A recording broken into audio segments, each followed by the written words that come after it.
Aita for walking out of a group dinner and not paying my share after they ordered $1,200 worth of food and drinks. Last Friday, my coworker invited me to a casual team dinner to celebrate a big project. She said, "We'll just split the bill at the end, easy." I assumed it would be a normal restaurant. I show up to find they'd booked a private dining room at one of the most expensive steakhouses in the city.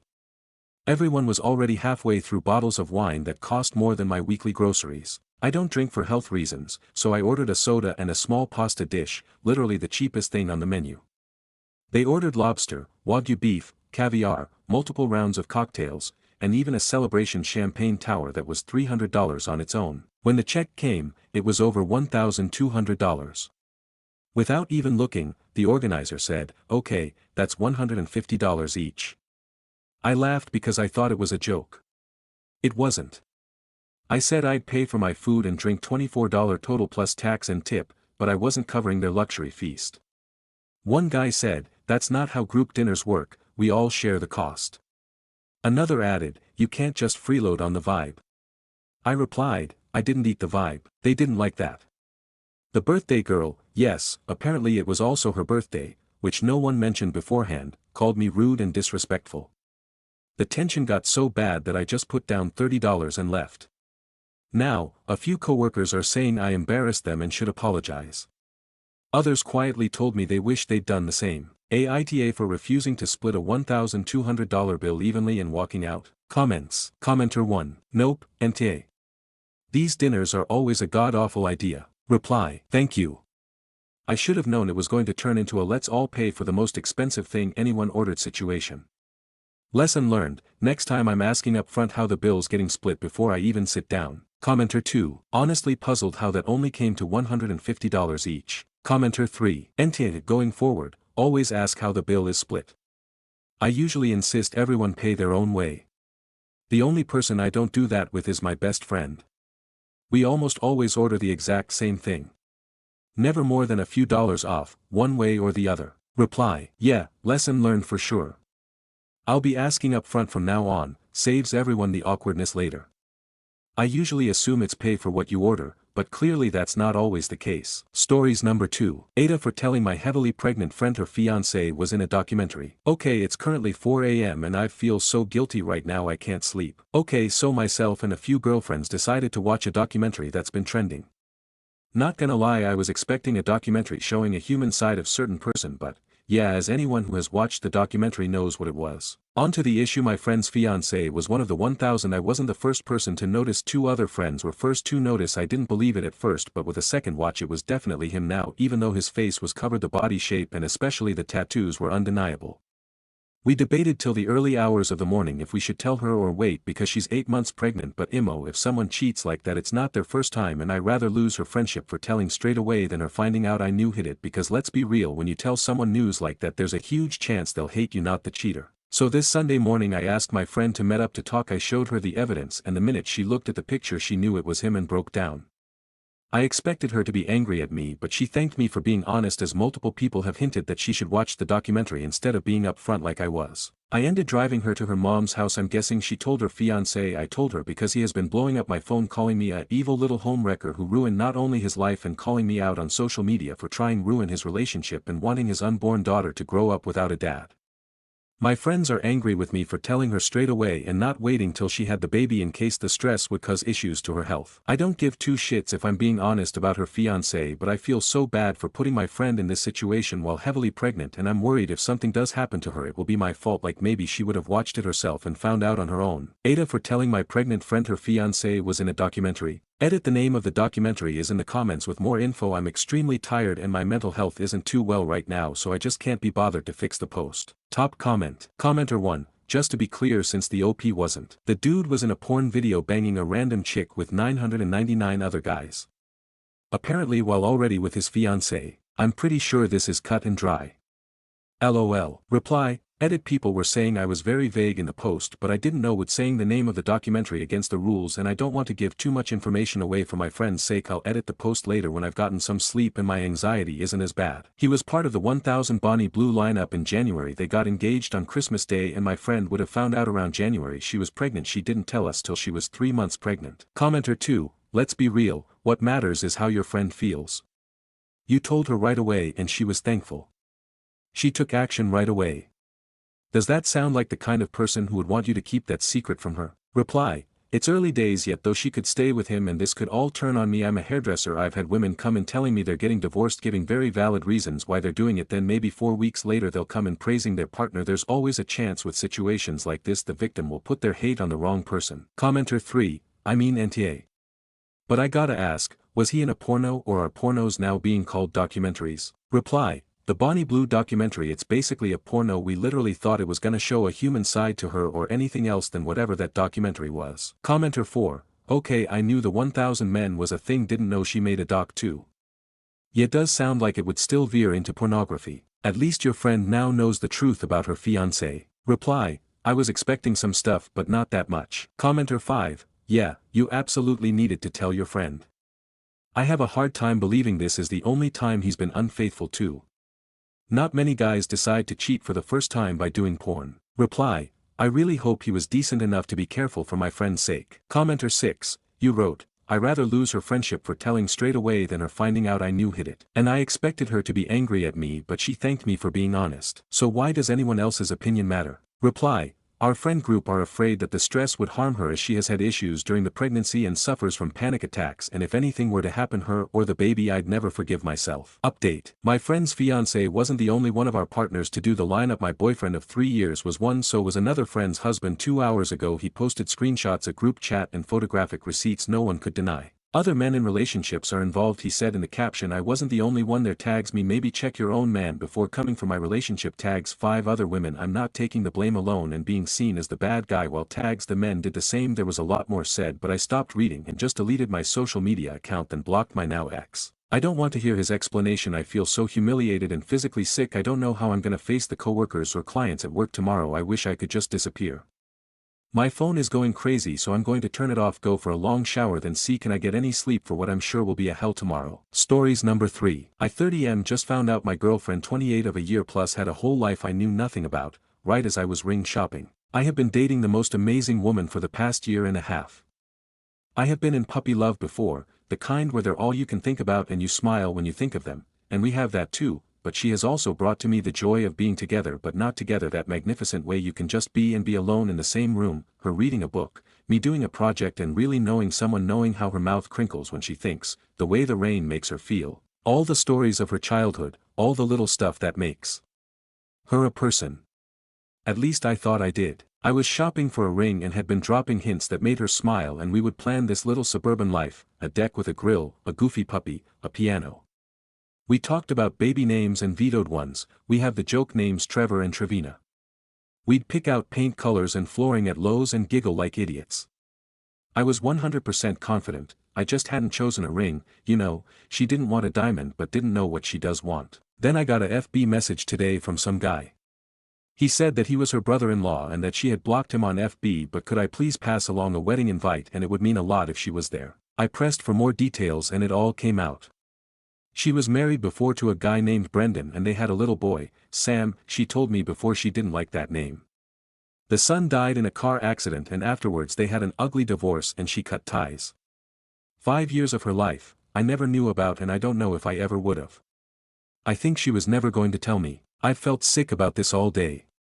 Made up an imaginary sickness to sit and think by myself and I feel paralyzed by it. This morning I knew her and now I don't. I don't even know how to bring this up or what. I definitely can't go by the ring and pretend. At the same time, I want to be with.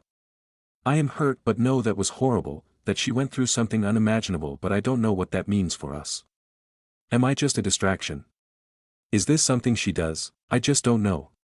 Help. TLDR, I 30M just found out my girlfriend 28 of a year plus had a whole life I knew nothing about, right as I've been ring shopping. This life includes a first marriage and a child who passed away. I am stunned. Advice? Relevant comments. Commenter 1. Oh, man, what a situation. You are probably not a distraction, and this is probably not something she does. This is not okay, not by a long shot, but it could honestly be that she was hoping to just outrun the grief. To not have it be part of her anymore. When you go through something awful, it's a lot easier, sometimes, to only be around people that don't know about it. Rudyard Kipling even wrote a poem that talks about this. The lines, "There is knowledge God forbid more than one should own," always suggested to me something that I learned as a teenager. Sometimes when people know you've been through hell, when they look at you, hell is all they see. It holds you there. It makes it really hard to outgrow the horrors of the where you've been, when you can see it reflected in people's eyes. So, from my perspective, this was probably not an attempt at manipulation, but instead an attempt to just not be that person anymore. Not be the grieving mother, not be the injured ex-wife, not be the divorcee whose marriage and relationship with family was shattered. Even now, her ex-brother-in-law wants her company. That does not tell me that she is a bad person. That does not, however, make it okay. Not when the two of you are talking about marriage. She should have told you when you started talking about rings and baby names, and you're not wrong to feel conflicted and maybe a bit angry and hurt about it. Stunned, absolutely. My advice would be to sit her down and to tell her that her brother-in-law got in touch with you. Don't accuse, don't shout, don't get angry, just tell her that you were told to pass on a wedding invitation, and see how she responds to that. Be calm. Does knowing that she has lived through this grief make you less likely to want to marry her? Does knowing that she bore and lost a child make you less likely to want to have children with her? Commenter 1. Faulkner, 2. Only thank God men have done learned how to forget quick what they ain't brave enough to cure. This is a wild story, but yes, what this woman did is just so human. Who wouldn't want to start over? OP, best of luck. No matter what happens. Commenter 2. Show her the message, and gently ask her about it. Losing a child is awful and everyone mourns in their own way. Perhaps she would have told you after you guys were officially engaged. Or when you were going to seriously try for a baby. It's not about you, OP, and I really doubt you are just a distraction. You still know her. Seriously, stop thinking about it and just talk to her. Final update. I spoke to her the day after. She told me she had wanted to tell me for a while, but didn't know where to start, that she thought about Sam every day but at the same time didn't know how to begin. She pulled out a shoe box from her closet and she showed me the pictures. Pictures of her wedding, this propped up little thing at the courthouse, her in a short white dress with a slight stomach. Her husband, this cocky smiled kid with this shaggy blonde hair. Then the baby, Sam. Pictures from a red-faced baby to this little 4-year-old person. Birthdays, and Christmases, and pictures of the three of them, a family. She talked about Brendan. How they came from these radically different backgrounds and she barely knew him as a person before he was a father and husband. They'd only been dating 3 months when she got pregnant.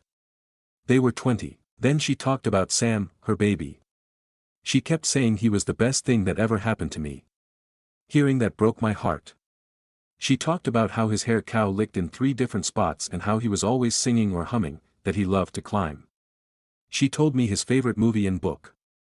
She made him a person to me. Then she told me how they lost him. Some kid ran a red light and then he was gone. She barely remembers the funeral because she was so heavily medicated. But the worst part was after, going home and him not being there, how she'd walk past his room and expect to hear him playing, waking up and forgetting for a minute he was gone. Their marriage had never been good and they turned on each other. He blamed her because she had fastened the booster seat on that side of the car. She blamed him because he had been driving. They were divorced within a year after the accident. Brendan had a new child within 2. She had spent the time doing overload on classes and working, keeping busy because it made things easier. She didn't see her old friends because they drifted away, they never knew what to say. And they mostly had kids of their own. She was surviving. But seeing Sam's brother who looked so much like Sam hurt so much that she decided she had to get away and stop wallowing. She took the pictures down, donated clothes and toys, deleted her FB and stopped seeing the old friends who weren't really friends anymore. She said she chose to keep breathing because that was what it had come down to. Then she met me and she said I made her want a fresh start, a better marriage and more children, because she loved me. We talked for hours, she cried and I cried for her. I still love her maybe more now because I feel like she opened up to me so much. It's hard to imagine her married, with a son, toys on the floor, and pictures on the fridge. It's hard because in a lot of ways it's the life I've been imagining with her. I still plan on marrying this woman. She's the love of my life. TLDR, she told me about her past. I love her and understand why she didn't tell me. Relevant comments. Commenter 1. This must have been so hard for her. I am glad you were there for her. Good luck. Commenter 2. Dude, you are the reason that she decided to make another go at life. You should feel good about that. Beautiful story, a tragic past with a potentially happier future. Best to both of you. Commenter 3. It's good you found out everything from her at last. Losing a child is one of the most emotionally painful things a person can go through. She hurt for such a long time, it's no wonder she wanted a fresh start without this horrible memory eating away at her. You came along and gave her this new beginning. I think you two will do just fine. Commenter 4. As someone who has lost a child in an accident, my heart was broken for her. You listened and now understand slightly, the pain that it causes. Never goes away, you just learn to get through the day. You are a good man. I actually choked up reading your update. I wish nothing but the absolute best for both of you and your future family. Commenter 5. I'm glad that most of the commenters in the last post were right. She didn't mean anything cruel by not telling you. She was just trying to be alive. Good on you for taking it carefully. Stories number 4. Aita for not being another person who begs my niece to let her dad off the hook for leaving her mom for someone else. My brother left his ex-wife, the mother of his daughter 16, for a woman he developed feelings for. This all went down a year ago. Now he's divorced from his daughter's mom and married the woman he left her for. My niece has not taken it well. She hates her dad for leaving for someone else. And 5 or so months ago she told him she will never accept his current wife, she will always hate her and disrespect their relationship, and there's nothing he can say or do to convince her otherwise. She told him she doesn't care if she chases her off or if she loses him in the process. They will never be a family, and he can beg and plead and spend all his money trying to make it work, but she will never give in. When my brother couldn't get my niece to have a change of heart, he told our family and had our parents and the rest of our siblings talk to her about it, which they all did. They all tried to make her have grace for my brother, to forgive her dad and or to see it as none of her business. They said she shouldn't take any of this out on his new wife. And she shouldn't lose her father over him falling in love. They even tried telling her that his new wife wouldn't do anything until he left her mom. But she didn't care, and she told them. She said she's glad she's making them both miserable and that they deserve to be miserable. She said her dad isn't a good person and she doesn't have grace for him. She's asked everyone if they would be encouraging the same if her mom had left her dad for someone else. Of course no one touched that question because of course they wouldn't. They know it too. Nobody has been able to change her mind or soften her to my brother and his wife. I'm the only person who hasn't tried, and I have been asked to several times already. But I refuse. I told them I don't agree with pushing her and I want to keep a strong relationship with my niece. Everyone else has destroyed theirs with her by pressing her to forgive. My brother told me this is about saving his relationship with his daughter, and that's more of a priority than my relationship with her. I held my stance then, and when my parents told me she needs us to try because she deserves a good relationship with all 3 of her parents and especially her dad, who was always an amazing father. Other siblings have said I'm her favorite, that I'm the uncle she turns to the most because I'm the youngest and closer in age to her than to most of my siblings. I still refuse to take part in it, and they said I need to really think about all the harm being done here. Which I think is not on me at all. But perhaps others will say different, hence my post. Aita. Comments. Commenter 1. NTA. Your brother doesn't get to torch his daughter's trust and then demand you help him put out the fire. Commenter 2. NTA. Asking for forgiveness instead of permission doesn't work when you are married, and it sure as hell doesn't work when you have children. Don't put pressure on her to forgive him, keep him and the AP out of conversations, and just be a safe space for her to still be connected to family and have a support network. Reply. That's what I do. She gets to vent to me when she doesn't want to keep bringing it up to her mom or to tire out her mom's side who are helping her mom. I'm very happy to be a listening ear for her. Commenter 3. He can save his own relationship, it's not his extended family's responsibility or anyone else's. He simply has to do the right thing, which is prioritize his child over his dick. Which is apparently really difficult for some dudes. Please continue to be there for your niece as her whole extended family on her father's side is participating in her emotional abuse perpetrated by her father. Commenter 4. All 3 of her parents. They can tfo with that shit. MTA. Support your niece in what she wants. Stories number 5. Husband essayed 2 friends and I don't know what to do next. My partner and I, 32Y, have been together for a happy 15 years, married for 5 years. We had a leaving party yesterday before we move cross-country in a few weeks. The party was amazing, with everyone getting very drunk, and generally good vibes all around. We finished the night in the living room with 4 friends cuddled up together on the sofa. This is very normal for our friendship group and something everyone feels comfortable with. This morning, one of my close friends messaged to tell me that whilst under the blanket, my husband stroked her thigh and rubbed her V through clothes. Later in the evening, as everyone got ready for bed, He began messaging the other friend staying over about giving her back rubs, and inviting her to come chill with him. He then went to the sofa she was sleeping on, rubbed her back and tried to kiss her. She pretended she was asleep and he left. I am lost, shocked and completely out of it. There's never been a red flag or anything like this since we got together. He has held the reputation among several friendship groups for being the safe man. My female friends call him up to take them home if they're feeling unsafe on a night out. He is the one who brings the snacks, the water, the blankets after a night out. He is the one who has stepped in to prevent other men from taking advantage over drunk women, giving up his room to sleep on the floor of a friend's room rather than let them go home with someone else.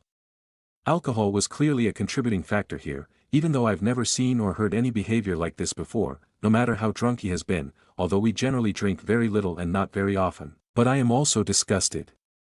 I am shocked and I have no idea what to do. I've told my friends that I believe them and I am sorry this has happened. We've cried together on the phone because we're all in shock. They called him a good friend and had complete trust in him. I have told them I'll support them however they want to move forwards. I confronted my husband, he is distraught. He doesn't remember anything, was willing to instantly show me text messages and it gave some context to show that, knowing his manner of talking and how he interacts with friends, at least some of it was not intending as a come on to her but as genuinely friendly, despite his actual behavior. And whilst his initial reaction was confusion because he couldn't understand why he would do that, he acknowledges their stories and knows he has done something terrible and is sick to the stomach trying to process what he has done too. He has told me this afternoon that he has decided he is completely giving up alcohol. This whole thing is so out of character but it is horrendous. I have no idea what to do.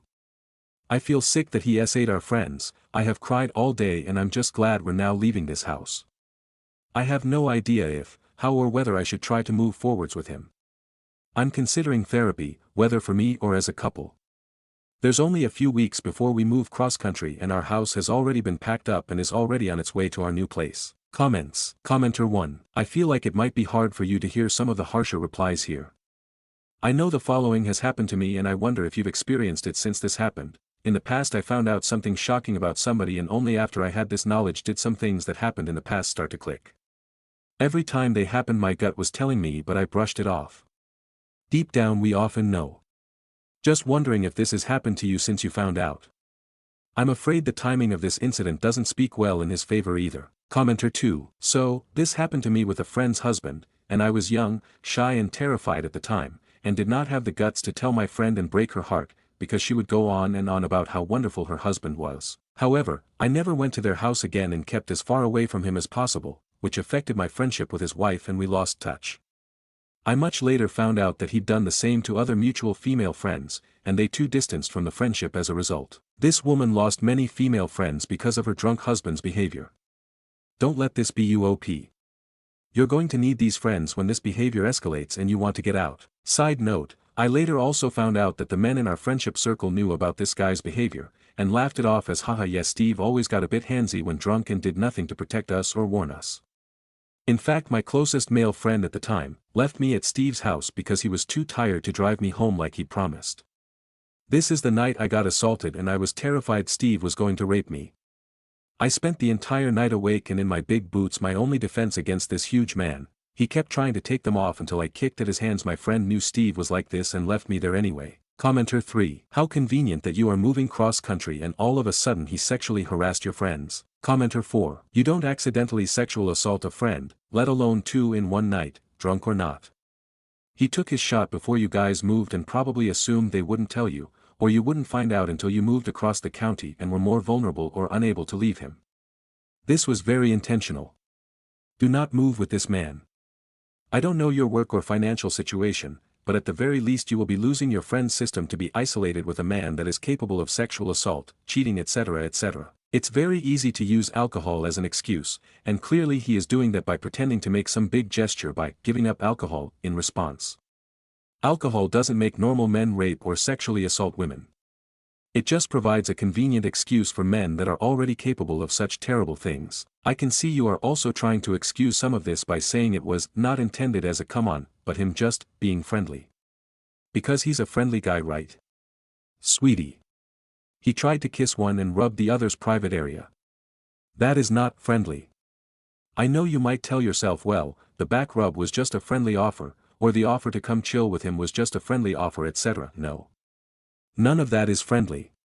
He suggested those things to try to escalate to more contact, like the kissing and sexual touches and more. Good guys don't do this stuff out of the blue, even when drunk. What if your friend didn't pretend to fall asleep and he'd done more? Or what if they were so inebriated they couldn't say no? Or what if they decided they did want to sleep with your husband and went for it? The only reason more didn't happen is because your friends weren't interested and found ways to get him to leave. He would have done more. Would you blame the alcohol still? I know it's hard, but there is no excuse here. Are you ever going to be able to trust him around your female friends again? Are you going to be able to sleep next to him in bed every night knowing he's capable of those type of things? Or are you always going to wonder now? Once you move, it will be harder to get away from him. I know it's difficult because you've been with him for so long, but he just showed you who he really is. Don't waste another 15 years with him. Commenter 5. The fact that this happened right before you were to move away and thus he probably figured he wouldn't get caught points to this absolutely being a conscious choice. I know this is really hard to understand, but your husband chose to sexually assault your friends. He had that nice guy reputation precisely because he's a predator who wanted to put women's minds at ease. I also doubt these are the first women he's assaulted. I'm so sorry, but he's putting on an act. Stories number 6. Aita for deliberately misunderstanding my baby's father. So I had a baby some weeks ago with my partner to whom I'm not married. We've been together a while, and I've given many compromises in this relationship. While discussing baby's name, we had a few disagreements on names but ultimately decided on a name we both liked well enough. The surname was a sticking point. He wanted the baby to have his name alone. I offered to hyphenate because logistically it's easier for the baby to have both of our names. He's been drinking the red pill Kool-Aid lately, a large bone of contention in this relationship, and went off about how it's tradition and the right thing to do and his right as a man to have the baby have his surname. He told me I'd be emasculating him and may as well be a single parent if I won't grant him this one little ask. My word is final, baby's having one surname. This was late in my pregnancy and I didn't have it in to fight, so I told him that I understood what he was saying. FF to 3 weeks ago when baby's birth certificate came. He blew a gasket when he saw that I'd given the baby my surname. He rehashed the conversation above, saying I agreed to giving baby his surname. This is where I might be TA. I did nothing of the sort. I told him I understood him, which I did, but I never said I agreed with him. I told him there was no way I was doing all the work of making a baby for him to stick his name on it.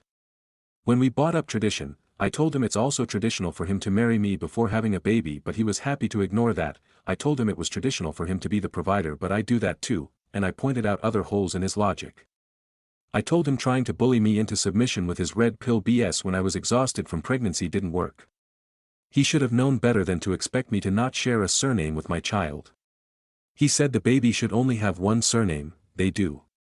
So why is he mad? He went crying to his brothers and mother, all traditionalists and misogynists, and now they're all up in arms. ETA. There seems to be some confusion, we are not married or engaged. I don't believe in it, and he's never seen the point of, bring the state into your relationship, so we agreed to never marry. He's on the birth certificate as the father, baby just has my last name but father is listed. Thanks for your feedback. I'll be asking him to come for a talk so I can plainly address the issues you guys have helped me see. Thank you for that. Comment. I am reconsidering the relationship. The truth is he wasn't always like this. He fell on hard times and unfortunately chose to cope with that in an unhealthy way.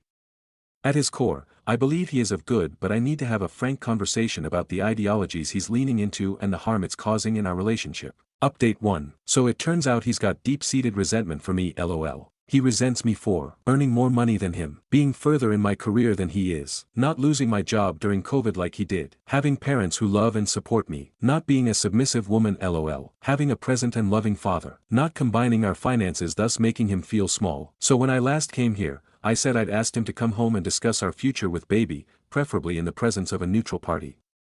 He left me on read for a few days, though I could see he was spying on us through the Ring doorbell and baby's monitor. I disconnected them both and he finally responded. He came home very irate and rejected my offer to have a neutral facilitator for the conversation. I asked how we're supposed to move forward and the rant above came out in a full mask-off moment. Any hope I had that you guys were wrong about him died that day. He again rejected the offer to hyphenate baby's surname. Apparently I'm disrespectful and insolent for refusing to do what's right and give baby their rightful surname. I told him I won't go through the administrative nightmare of having a different surname to my child, and lots of data shows a double-barreled surname is social currency that has positive connotations. Nope, he wouldn't budge. I told him neither would I, baby either has both our surnames or mine alone. He asked if this was a hill I wanted this relationship to end on, if I was prepared to throw half a decade down the drain over my silly little feminism. I told him I wasn't sure there was anything left to fight for. We broke up. Thankfully, our, in his name, lease expires end of May. I called my dad and he came to help me back up baby. I messaged him to suggest we still need couples counseling, we need to learn to be co-parents and they can help us establish a healthy way of doing that. He again said no to that, so my mom wanted to take me and baby on a baby moon holiday after this stressful period, but he would grant permission for me to take baby abroad. It's going to be a long road ahead. I've instructed a lawyer to help us set up a formal agreement to avoid this in the future. He's not responding to correspondence from the lawyer, so that's fun.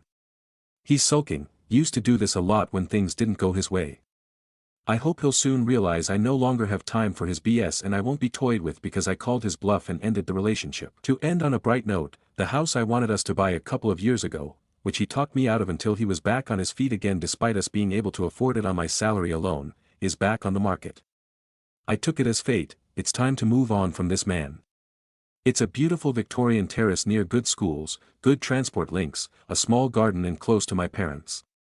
It'd be the perfect home for baby and I put in an offer in, wish me luck. Second and final update. Hi, this is really more of a method to help me process per my therapist's guidance rather than anything else. He's dead.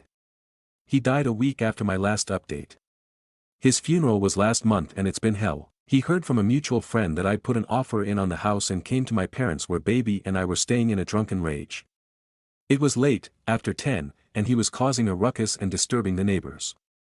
He wouldn't leave and kept hurling nasty things at me, how I was keeping his baby from him despite him making zero effort to see them after we separated, how I robbed him of his legacy, how I couldn't wait to be rid of him and how much he hated me. We went from begging to pleading, to cursing me out and trying to kick down my parents' door to crying. I opened a window and told him to leave or we'd call the police. He refused, so we called them. He ran away. I'm still not sure on the details because his family won't tell me, but I gather he was trying to cross a busy road with the awareness of a drunk, angry man and got hit by a car.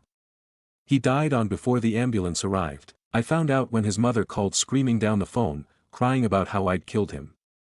She blames me, even at his funeral she made sure to tell people how I was to blame for her baby boy's untimely death. I know it's not my fault. Rationally and logically I did not tell him to make the series of bad decisions that led to his death, but I still feel guilty. His mother tried to claim his life insurance that I paid for. She said he'd told her he'd change it for her to be the beneficiary. I don't know how far true it is, but I refused and told her the purpose was to help set baby up for life if one or both of us met an untimely death, so that's what it will do. She's threatened to sue me but I don't know where that will lead. I am exhausted. I'm tired and I'm grieving and I'm being told I have no right to mourn him. We got the house, but it won't be ready until late September. His mother tried to claim a share of that, too, even though her son made no contributions to it. They've made no efforts to see baby and refused to let me visit the funeral parlor with them to say goodbye to their dad. I'm drained. I was supposed to go back to work soon, but thankfully my employer is understanding. We've booked a trip out of the country while we wait for the house's completion. I've become the target of a harassment campaign from ex's family who are calling me all sorts. I don't know why I'm sharing this here. Perhaps because I've deleted all my own social media accounts, it's nice to be able to post somewhere where no one knows me. Where no one will accost me in the streets or at work or at home to call me a murderer. Stories number 7. I was hazed at my new job. I 28F just started a new job. It's an office type of setting, and today was my very first day. The boss had me set up with a laptop in the employee break room so I could watch all the training videos, then left me alone in the break room.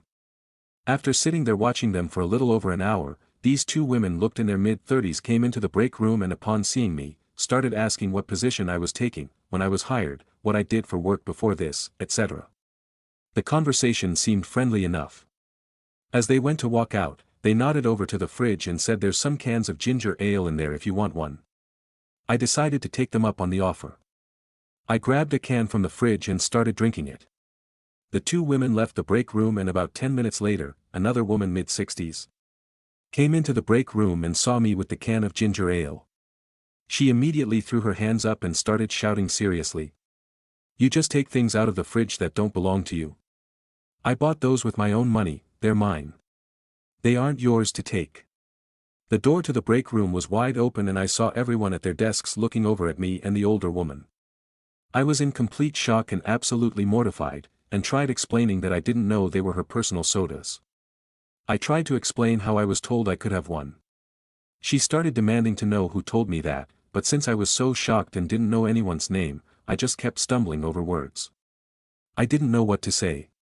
She then started demanding that I give her $1 for the can. I explained to her that I don't carry cash, but I'd give it to her tomorrow. She kept going on about how rude and disrespectful I was, and how I made one hell of a first impression on everyone. She finally stormed out of the break room, and when I looked outside at everyone working at their desks, I saw the two women who told me to take the soda smirking. It definitely seems like they knew she would explode, and they set me up. I honestly just want to drop off a 12-pack of ginger ale in the morning and never go back. Am I overreacting to this situation? Comments. Commenter 1. I wouldn't consider this hazing, but regardless, it's messed up. People suck. I work in an office, and I've found out that there's so much gossip and drama. It's honestly draining. Commenter 2. I would bring this up with HR. These women are bullying you on your first day and it isn't right. If there are any cameras about, then it would be good for them to check on them. I then would pay back the woman and maybe bring her a peace offering. I usually think a small baked good can help. Let her know that you genuinely only took them because you had been offered one and you didn't meant to be disrespectful. Be wary of her though, because she could be someone who likes to have drama with people. This is also a lesson to be learned. Be careful on accepting things from people. I had a boss that kept offering me drinks and I always turned them down because I wasn't sure if doing so broke the company rules and I didn't want him to have anything on me. It doesn't mean you can be friendly with people, in fact you should be, you just need to be wary. Unfortunately these things happen in life and we have to learn to stand our grounds. I would say you aren't overreacting with how you feel, but you would be overreacting if you just left at this. It is understandable why you feel that way, you feel embarrassed, but this isn't your fault. Stories number 8. Aita for dumping my girlfriend after she defended her cheating SIL. I was with my girlfriend for almost 2 years. I thought we were solid. Then her sister-in-law, her brother's wife, drops a bomb. She's been having an affair. Not maybe she cheated. Not it's complicated. Multiple people saw them together, she admitted it, and her brother is absolutely destroyed. They have kids. The whole thing is a train wreck. Now here's where it gets insane. My girlfriend immediately takes her SIL's side. She starts throwing out stuff like we don't know the whole story. Maybe she wasn't happy in her marriage. And the one that made my jaw hit the floor: cheating doesn't make someone a bad person, it's just a mistake. Meanwhile, her brother is hurting, and she's comforting the cheater. She even told me, family should support each other no matter what. In her head, that means protecting the person who blew up her brother's life. I asked her, okay, so what if I cheated on you? And without blinking, she said she'd probably try to understand me. Like what? That was disgusting. We argued for days. She said I'm being judgmental. I said defending this is a massive red flag. She kept saying, this isn't your business. But for me, it is my business if the person I'm dating is okay with cheating. So I broke up with her. She cried, told me I'm throwing away a good thing over someone else's marriage. So, Aita for walking away. Or did I just dodge a bullet? Comments. Commenter 1. I just want to make sure I'm understanding correctly. Your girlfriend's brother got cheated on by his wife and she's defending the wife instead of her own brother. Commenter 2. She likely either has cheated, is cheating, or will cheat. That is why she is so empathetic to the cheating perspective. Bullet dodged. Commenter 3. She has cheated in the past and maybe on you too. Good call to end this. Commenter 4. Cheating does make you a bad person. It isn't a mistake, it is a choice, actually a lot of choices, because it doesn't just happen. Defending a cheater goes along the same lines of making you a bad person. She is either a cheater sympathizer, misandries, or hates her brother and can't admit it. Better off without her in any case. Stories number 9. Aita for letting daycare call CPS when my specs husband failed to pick up our toddler from daycare. My 33F husband 35M cannot keep up with childcare agreement during separation, help suggest solution. My husband has always expected me to pay 50-50, but he never did his fair share of chores and childcare. Eventually I got fed up and I told him we should trial separation, likely leading to divorce, mostly trying out logistics. This was me trying to convince him to pull his own weight, otherwise I'm out. Anyways, he said he would want 50% custody.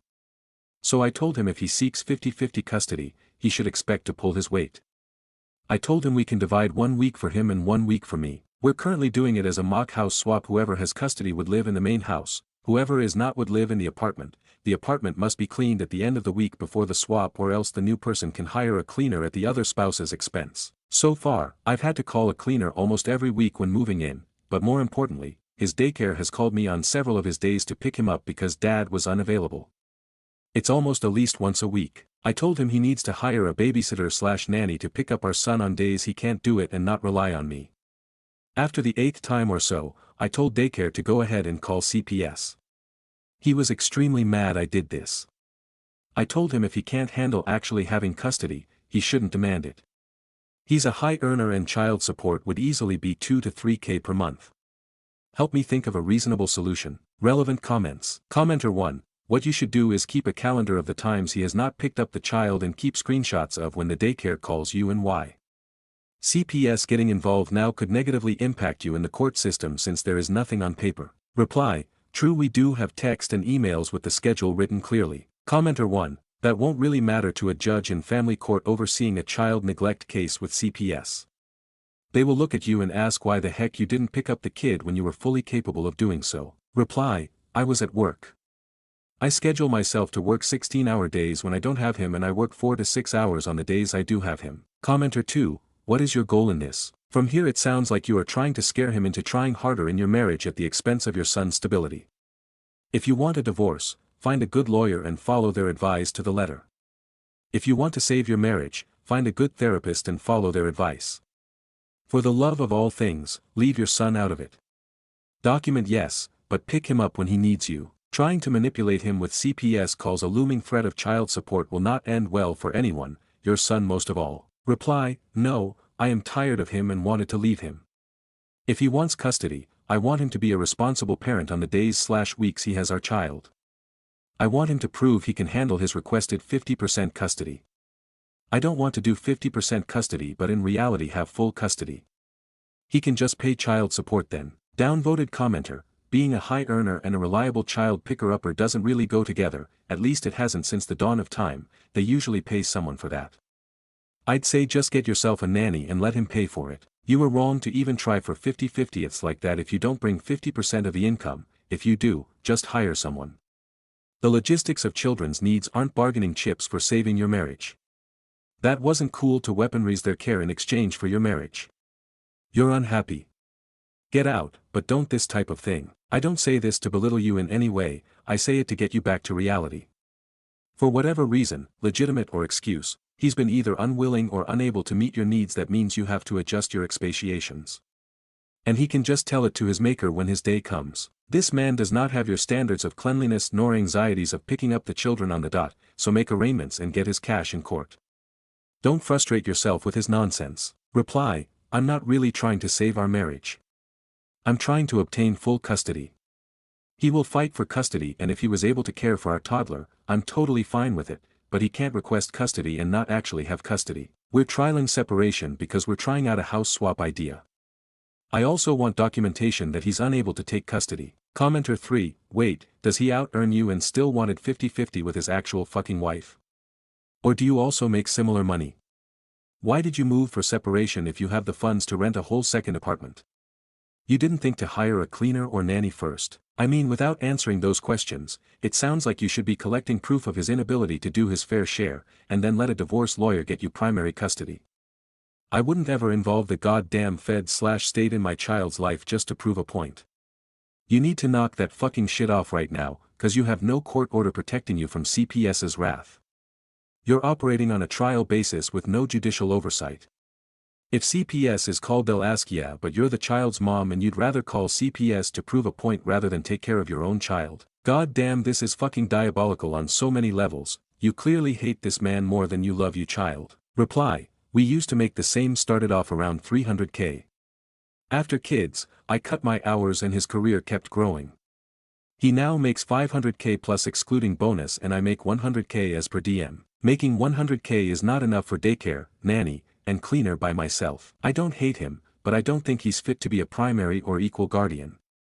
If I keep calling out randomly from work because he's not willing to, I'd get fired, then I'll really be screwed. We're in a trial separation. He wants half custody. It's been several months and it was the 8th time daycare has called me because he was unable to pick up our toddler. Sometimes he was just a no-show and the daycare would call me because it's already been half an hour since their official close time. Every time, the daycare is pissed at me for making them stay overtime and we're charged $2 per minute for being late. They threaten to call authorities and CPS if we keep doing this.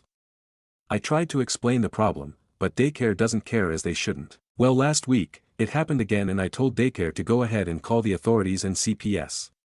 My soon-to-be ex-husband showed up an hour late and met our toddler there with the cops. Daycare also threatened to kick our toddler out again, understandably so. My STB ex-husband was so mad and said I was a cruel mother for abandoning our toddler. I told him I warned him multiple times in the past, and issues only arise when he has custody. We switch with each week, trialing house swap too. I told him repeatedly if he cannot get out of work reliably, he needs to hire a babysitter/nanny and he cannot rely on me as his primary backup. I'd get it if it was like once or twice a year, or if babysitter/nanny plans fell through, but if I'm his ex-wife and he has custody, he shouldn't depend on me as his primary backup. And I also felt bad about leaving our toddler, but if we separated, this would only keep happening and I felt short-term pain might be worth the long-term gain. I feel bad our toddler is caught in the middle, but was I the AH for letting daycare call CPS? Relevant details: we're both high-paying jobs, but I intention do not schedule myself to work late on days I have him or I have a nanny ready. Now with the trial separation, I have cut down to half-time. I work half days on the days I have our toddler so I can spend time with him, and work long days on days I'm child-free. He has made no changes in his schedule. Relevant comments. Commenter 1, please be careful that you don't screw yourself over with this. Yes, your STBX should have consequences for failing to care for your son by not picking him up from daycare during his parenting time. However, you may not be helping yourself on the upcoming custody battle by telling the daycare to go ahead and call CPS. Instead, go pick your son up every single time and document it. Ask the daycare to call your STBX before calling you and to keep a record for you of how many times he has to be called because he is late or no-shows. Use that documentation of your STBS's irresponsibility in making sure your child is cared for to get full custody of your son, limited visitation, and full child support. Reply: I'd lose my job if I keep calling out in place of him. Commenter 2, how will you manage your work commitments if you get full custody? The current situation is clearly not working and it's negatively impacting your child. Your husband is unlikely to get better, so you need to think of a new plan. Reply: I'd use child support for a part-time nanny. I have a SOM friend right now who I pay to get my child. If my day runs long would be abnormal because the weeks I have him, I only do shorter days. I'm done usually by 2 p.m., but she's there as my part-time nanny to help me out if I run late. Her kids are older. Commenter 2, unfortunately your husband is almost certainly going to keep being unreliable, so I think you need to look at what aspects of that plan you can implement now while you get the legal divorce in motion. Once you get CPS involved, this could spiral out of your control in very bad ways, and refusing to pick up your child could look really bad for you if you get an unsympathetic caseworker or judge. After all, if your child is sick, someone needs to pick them up. Even if you're working, you're ultimately still responsible as a parent. Reply: if I'm working and I have custody, I make arrangements and plan accordingly for just in case, as I always have. His backup plan is me. He's not a bad dad when he's around. Which is why if he wanted 50% custody, I'd be fine. But I don't want to just wait around as his backup plan. If I don't have custody, I'd work or travel. If I have custody, I'll be present.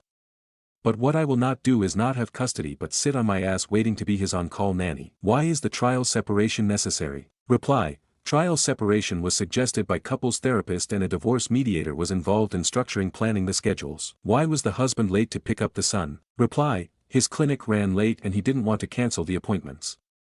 But honestly, it doesn't matter. BC he expects me to drop my work, find coverage for my job to pick him up when he runs late. What happens if OOP gets the full custody of her son? Can she change her schedule? Reply: I don't work crazy hours on the days I have him. If I had him full-time, I might adjust my contract or switch my job.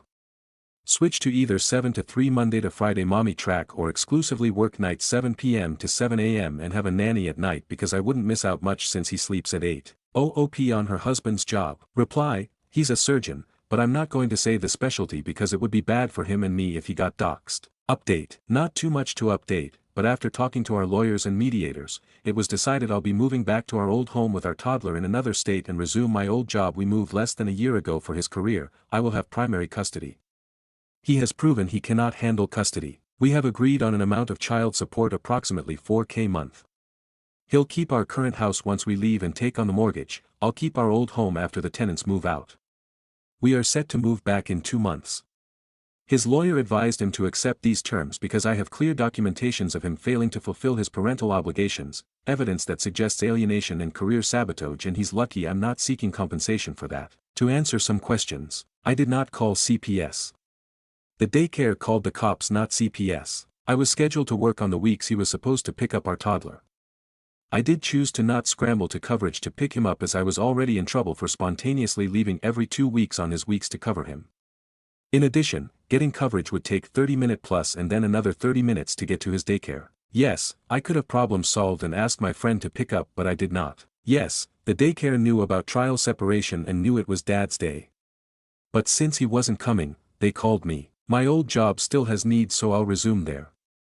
Most days are 7 to 3, but there will be some 12 to 24-hour shifts, in which I'll have an au pair. We used to have one, and I'll have family around my mom and siblings. We had moved away from my family so my mom can help me with occasional pickups if needed. Relevant comments. Downvoted commenter, $4,000 a month is ridiculous.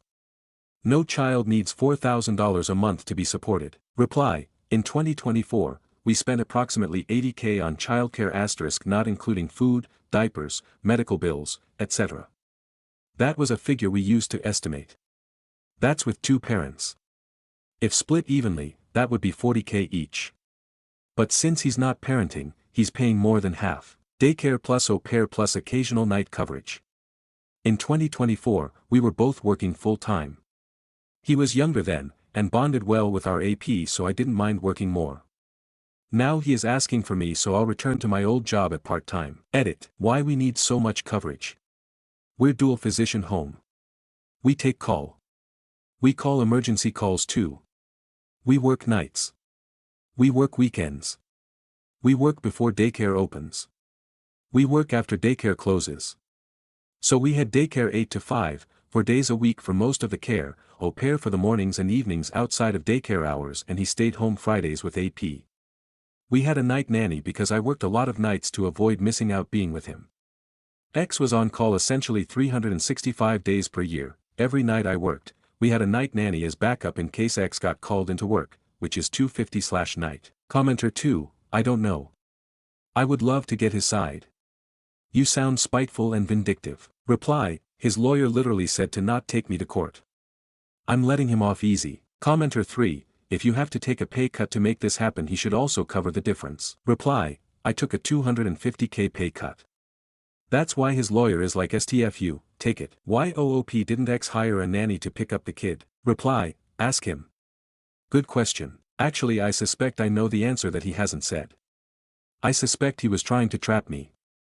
He got another job in another state away from my family, which makes me having to change job, cut my hours, resulting in $250,000 income cut on my end for his to grow. He probably wanted me to keep playing traditional wife. Commenter 4, you're still an asshole for allowing your son to be put through that, which probably scared the crap out of him. Reply, maybe, but even if I tired to pick him up, I'd still be an hour late. Because daycare called after 5 p.m., it takes over 30 minutes to get coverage, then it'll take around 30 minutes to get to him. And he wasn't scared. He was hanging out with his daycare teacher, which is justifiably annoyed. OOP clarifies on how many times her husband had been late and how she had to pick up their son. Reply, no. He was late for much more than 11 times, but I picked up our toddler 8 times on the weeks he had responsibility. Worse than forgetting is knowingly neglecting. If I know I'm supposed to pick up my kid and I did not do so and assume someone else will rearrange their schedule to do it is worse than oh it was my turn. Sorry, I forgot. 8 times is not forgetting. Also, I didn't call CPS. Daycare not me called the cops, which triggered CPS to be involved. I already scrambled to get coverage to pick our toddler up 8 times in a few months OFC all on his weeks. Doing it more was jeopardizing my job/career. He schedules his work schedule however he wants and expects me to pick up the slack, which is not how it works when you split custody. His weeks are his responsibility. My weeks are mine. Stories number 10. Aita for not telling my older sister about our parents moving house after she left us. I 19F and my sister Sarah 22F have not been in good terms recently. She and my parents got into a fight about something I was never told about and she left blocking everyone in the family including me. I then had to deal with a depressed mother and stepdad for years until they decided to move house. I helped them pick out the place and helped them move in and decorate. I had already moved out at this time for college. Well, Sarah recently tried to go to my parents' old house to talk. She was met with strangers. She eventually unblocked me saying how embarrassed she was and how hurt she is that we all moved on. I responded with the following: "You left us after an argument and didn't talk to us for 3 fucking years. And no, mom and dad haven't moved on as mom still cries about you and dad still laments that he could have done better in the argument and that he wished it would all be better soon. So sorry we moved on after you blocked us." She starts saying how she wants to make things right. I told her maybe unblock mom and dad first instead of me. I then blocked her, but now I feel like I went too far and I'm just wondering Aita. Update: Aita for not telling my sister my parents moved even after she abandoned us. FFS I'm tired. It's only 8:27 p.m. in New York but fuck sake I'm exhausted. So my mom called me saying oh good news Sarah has reconciled with us. I was like oh cool does she want anything? Like money? She said no she doesn't but she's coming to my birthday party tomorrow so that's good right? I was silent for a few seconds before going yup sounds great listen mom I gotta go I'll call you in the morning. After we hung up I just sat there for like 3 minutes. I know I should feel excited Sarah is back but I just feel angry as fuck. But I'm also curious now to the user who said I lack curiosity you have foreshadowed this event in my life you wizard about what the argument was about. So I cracked and unblocked Sarah and asked. She said I left home because mom and dad didn't approve of me dating Simon. I asked Simon who? I asked because I have an XW that name. She said Simon Morris your ex. My fucking ex who dated me when I was a minor and he was 18. I blew up and sent the following message. My ex who fucking cheated on me and dated me when I was a minor. The ex who I complained about all the time to you. Who I cried to you about. You heartless bitch do me a favor and fuck OFF out of my life I blocked her immediately. My mom called me crying 20 minutes ago saying Sarah was hurt and that I need to give her a C-count chance. I said I was hurt because she had betrayed me. Then a horrible thought popped into my head. I asked her mom did you and dad tell her to block me 3 years ago? She said yes. 3 whole years of blaming myself for her leaving of feeling unlovable and it was all their fault. I didn't ask why my mom told her to block me. I just said see you tomorrow and hung up. I'm still gonna go so I can confront Sarah on why she did it. I am mad at my entire family but seeing how Sarah leaving hurt my parents I couldn't bear to put them through that again. That does beg the question though of why my mother was so upset and why my dad wished he'd approached it differently. I'm going to sleep now. Comments. Commenter 1. I don't think anything good is going to come from you going tomorrow except them trying to gaslight you. Your whole family was in on the lie. Commenter 2. So, your mom chose to let you feel unloved instead of just telling you the truth. Girl, I know you don't want to hurt your mom, but if you feel like you must go, don't let them gaslight you into thinking everything is okay and you shouldn't feel angry. You need to grow a backbone and be firm. Do it for you. Commenter 3. Be prepared, she is going to show up with your ex. Reply. I've been trying to sleep and have just given up and checked Reddit. This one is the most recent. Simon died 6 months ago. Don't know how and I don't care to find out. Stories number 11. Aita for messaging the husband of my husband's AP. I found out my husband of nearly 20 years is cheating, for the second time. I know, fool me once and all that but needless to say my blood will not stop boiling. We are getting divorced. I just had this hunch that the AP was also married. Something about my husband's comments about her didn't add up. Since he was too checked out to even bother with a burner phone, it took about 5 minutes with the phone bill and 10 minutes of Googling to find an email address for her husband. I'm not on FB so probably would have been faster if I was. I sent him an email and within 5 minutes my husband was texting me asking what I had done. Saying I destroyed a family today. All I can say is I wish someone would have told me the first time he cheated so I wouldn't have hung out with the woman and been friendly. This guy is in a similar situation as he and my husband know each other. I actually sent the email from a burner email address and didn't out my husband in case I was wrong somehow, but it's clear to me based on my husband's comments that the AP named him. The AP swears she's been trying to end things with her husband and he won't listen. Maybe that's true, but it's also possible she's totally playing my husband and hasn't said anything to hers. AP's husband wants to talk to me and I'll probably call him. So am I the asshole for telling my husband's AP's husband about the affair? Did I destroy a family? Should I have just kept my mouth shut? Should I not speak to him? My boiling blood may be clouding my judgment. Edited to add, I honestly can't believe how many people have taken the time to read this. Thank you all for your replies. I really appreciate the laughs, thoughtful insights and personal stories people shared. Comments. Commenter 1. Funny how your dickhead husband didn't give a shit about your family. The only reason he's concerned about hers is because he's not gonna keep getting laid now.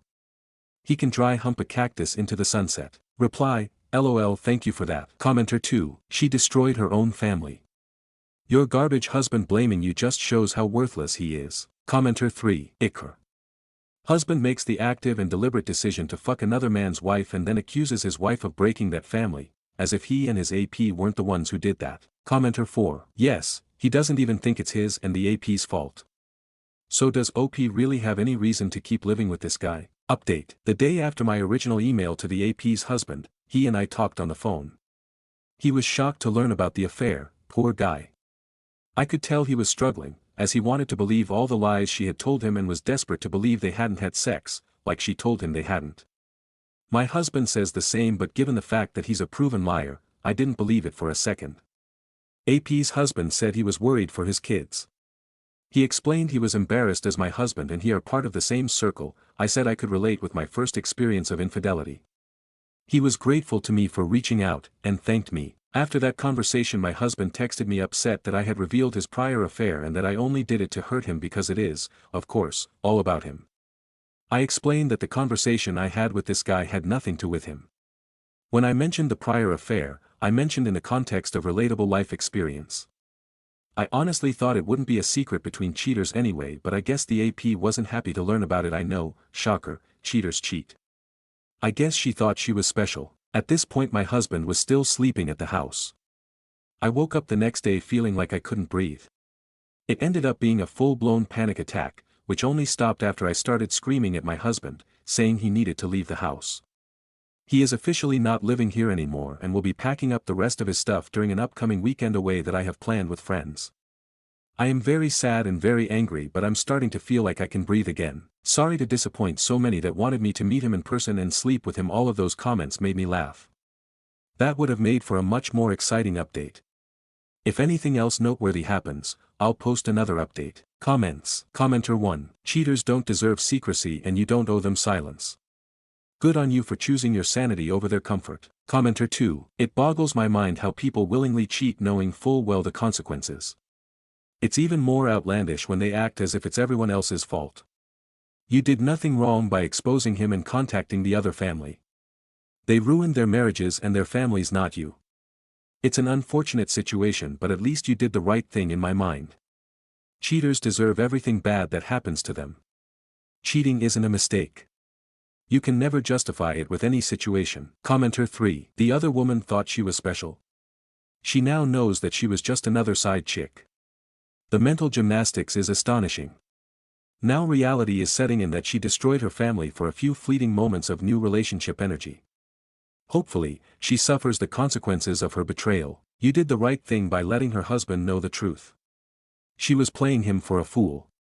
Nobody deserves that. Stories number 12. My 19F atheist boyfriend 21M burped loudly during grace. So I've been dating Kevin for a couple months now. I was raised Christian, and while I very much believe in God, I wouldn't consider myself super religious or anything. I go to church maybe 10 times a year. Because of that, I thought I might be compatible with an atheist. So anyway, on Sunday Kevin and I went to my parents for dinner. It was their first time meeting him. I thought things were going well until we sat down to eat and my dad starts saying grace.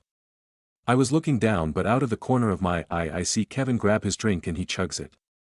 Once he's done chugging, my dad is still saying grace this entire time. Mind you, he lets out this really loud open mouth burp. My dad stops saying grace to look at Kevin. My dad's mouth was hanging wide open but didn't say anything. Kevin doesn't say excuse me or anything, so my dad awkwardly finishes saying grace. The dinner itself is painfully awkward. No one acknowledges what happened, but my parents seem pretty annoyed with Kevin, so they make small talk about the weather, what he's taking in school, etc. After we finish eating, I make up an excuse for us to leave and I drive Kevin home. On the way home, I ask Kevin what his problem is and why he was so rude during dinner. At first he doesn't seem to know what I was talking about. I say it's rude to drink during grace, never mind burping as loud as you can afterwards. He says he's an atheist, so he doesn't have to wait for that kind of thing. I say that's ridiculous, as he was still a guest in my parents' home and he should follow their rules. Then he goes off saying those rules are bullshit, and he keeps going on about how religion is the worst thing ever. By the time I drop him off and pretty pissed and want nothing to do with him. I haven't talked to him since, but breaking up with him is a given. That's not why I'm here. I'm here because one of the things he said to me was, why was I dating an atheist if I expected him to act religious? I didn't think simply not eating or drinking until after grace was acting religious, but now I'm questioning that. I know Reddit is very pro-atheist, so I want to get opinions from other atheists. I've never dated one before Kevin, so I don't know. He says any self-respecting atheist would do the same he did. Is that true? Or is he just an asshole? My cousin had warned me about dating an atheist, but considering I don't take religion too seriously, I didn't think it would be an issue. Maybe I was wrong and I'm not compatible. TLDR, BF burped while my dad said grace and is totally unapologetic for it. Relevant comments. Commenter 1. Kevin didn't behave that way because he's an atheist. He behaved that way because he's a rude little shit. He says any self-respecting atheist would do the same he did. No. No, they wouldn't. He did it to get a rise and act somehow superior. Kevin is an idiot. Source, atheist that has sat through many prayers, graces, and weird spiritual moments other people have. I keep my mouth shut and usually just think about food or what beer I want, or sometimes cool movies. Reply, thanks.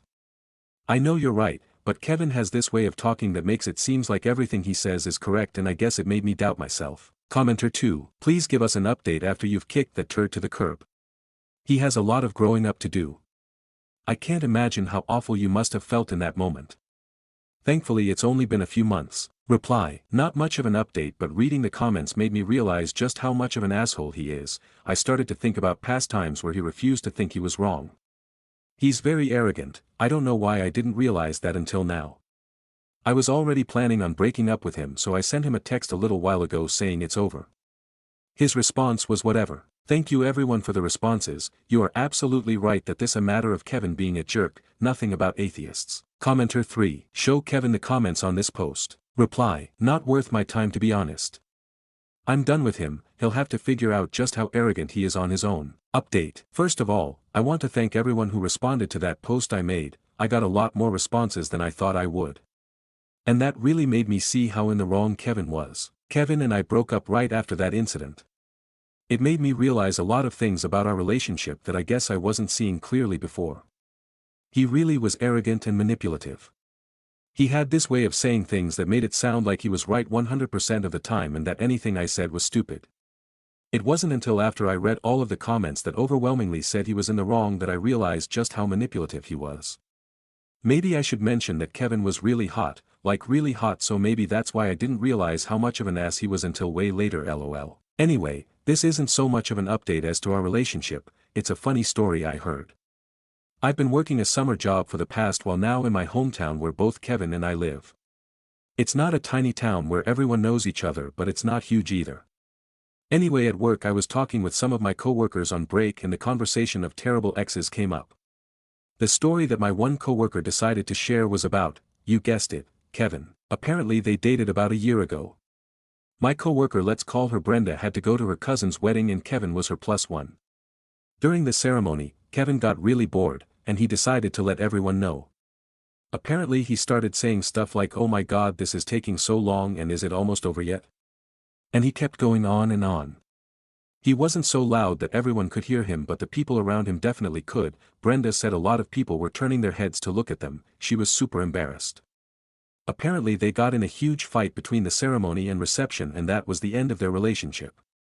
LOL, I couldn't help but laugh when I heard that story. Sounds exactly like something Kevin would do. Anyway, that's it for my update. Things are going well for me. I'm currently enjoying single life. Just working and hanging out with friends. One of the things that Kevin said that really bothered me was that religion never does anything good. That really bothered me, so I started volunteering with a charity that my church helps run once a week, just organizing stuff that's been donated. Maybe I let him get to me, but it feels good to help out. I don't hold anything against atheists. You guys totally convinced me that the problem was Kevin and that many atheists are cool. So thank you for that. TLDR, turns out my ex-BF was a jerk in his other relationships as well. No surprise there. Relevant comments. Commenter 1. What was your family's response to the dumping? Reply. Haha, I guess I shouldn't have left that part out. My parents were shocked by his behavior. Apparently they spent a long time talking about whether they should bring it up with me. They are both very non-confrontational type people, and they always said they would try not to pass judgment on who I date. But Kevin was just too much for them, and they were planning on telling me what they thought of him. Fortunately for my parents, by the next time I talked to them we had already broken up. So they were definitely relieved. Commenter 2. Brenda told us about Kevin being a jackass at a wedding. And then you told them about Kevin belching during grace, right? Tell me you didn't hold out such a great story while everyone else was already laughing at him. Reply. Oh, I definitely did not pass on the opportunity to share that story. Stories number 13. Aita for telling my fiancé I will not sign a prenup. My fiancé and I have been together for almost 6 years and engaged for a little over 1. We have our wedding planned for 2 months from now. Out of nowhere last week, he brought up wanting a prenup. He said it is to protect his business in case things go wrong in the future. He owns a small but successful company that he has been growing since before we met. When we first started dating, he was still working long hours for very little income. I have always been there through the late nights, the stressful launches, and even the times he considered giving up. I helped him manage the house, took on more of the bills when he needed extra cash flow, and supported him emotionally through everything. I do not have as much money or assets as he does now, but I have invested years of my life into building a future together. So when he suddenly told me about the prenup, it felt like a slap in the face. I told him I was not comfortable signing something that makes it seem like he is already planning for our marriage to fail before it has even started. He said he is just being smart and protecting himself, and then added that if I refuse to sign, the wedding will be called off. I feel blindsided and hurt. This was never mentioned before we got engaged or during the time we were planning the wedding. My friends are split. Some say I should sign it if I truly love him and want to prove I am not after his money.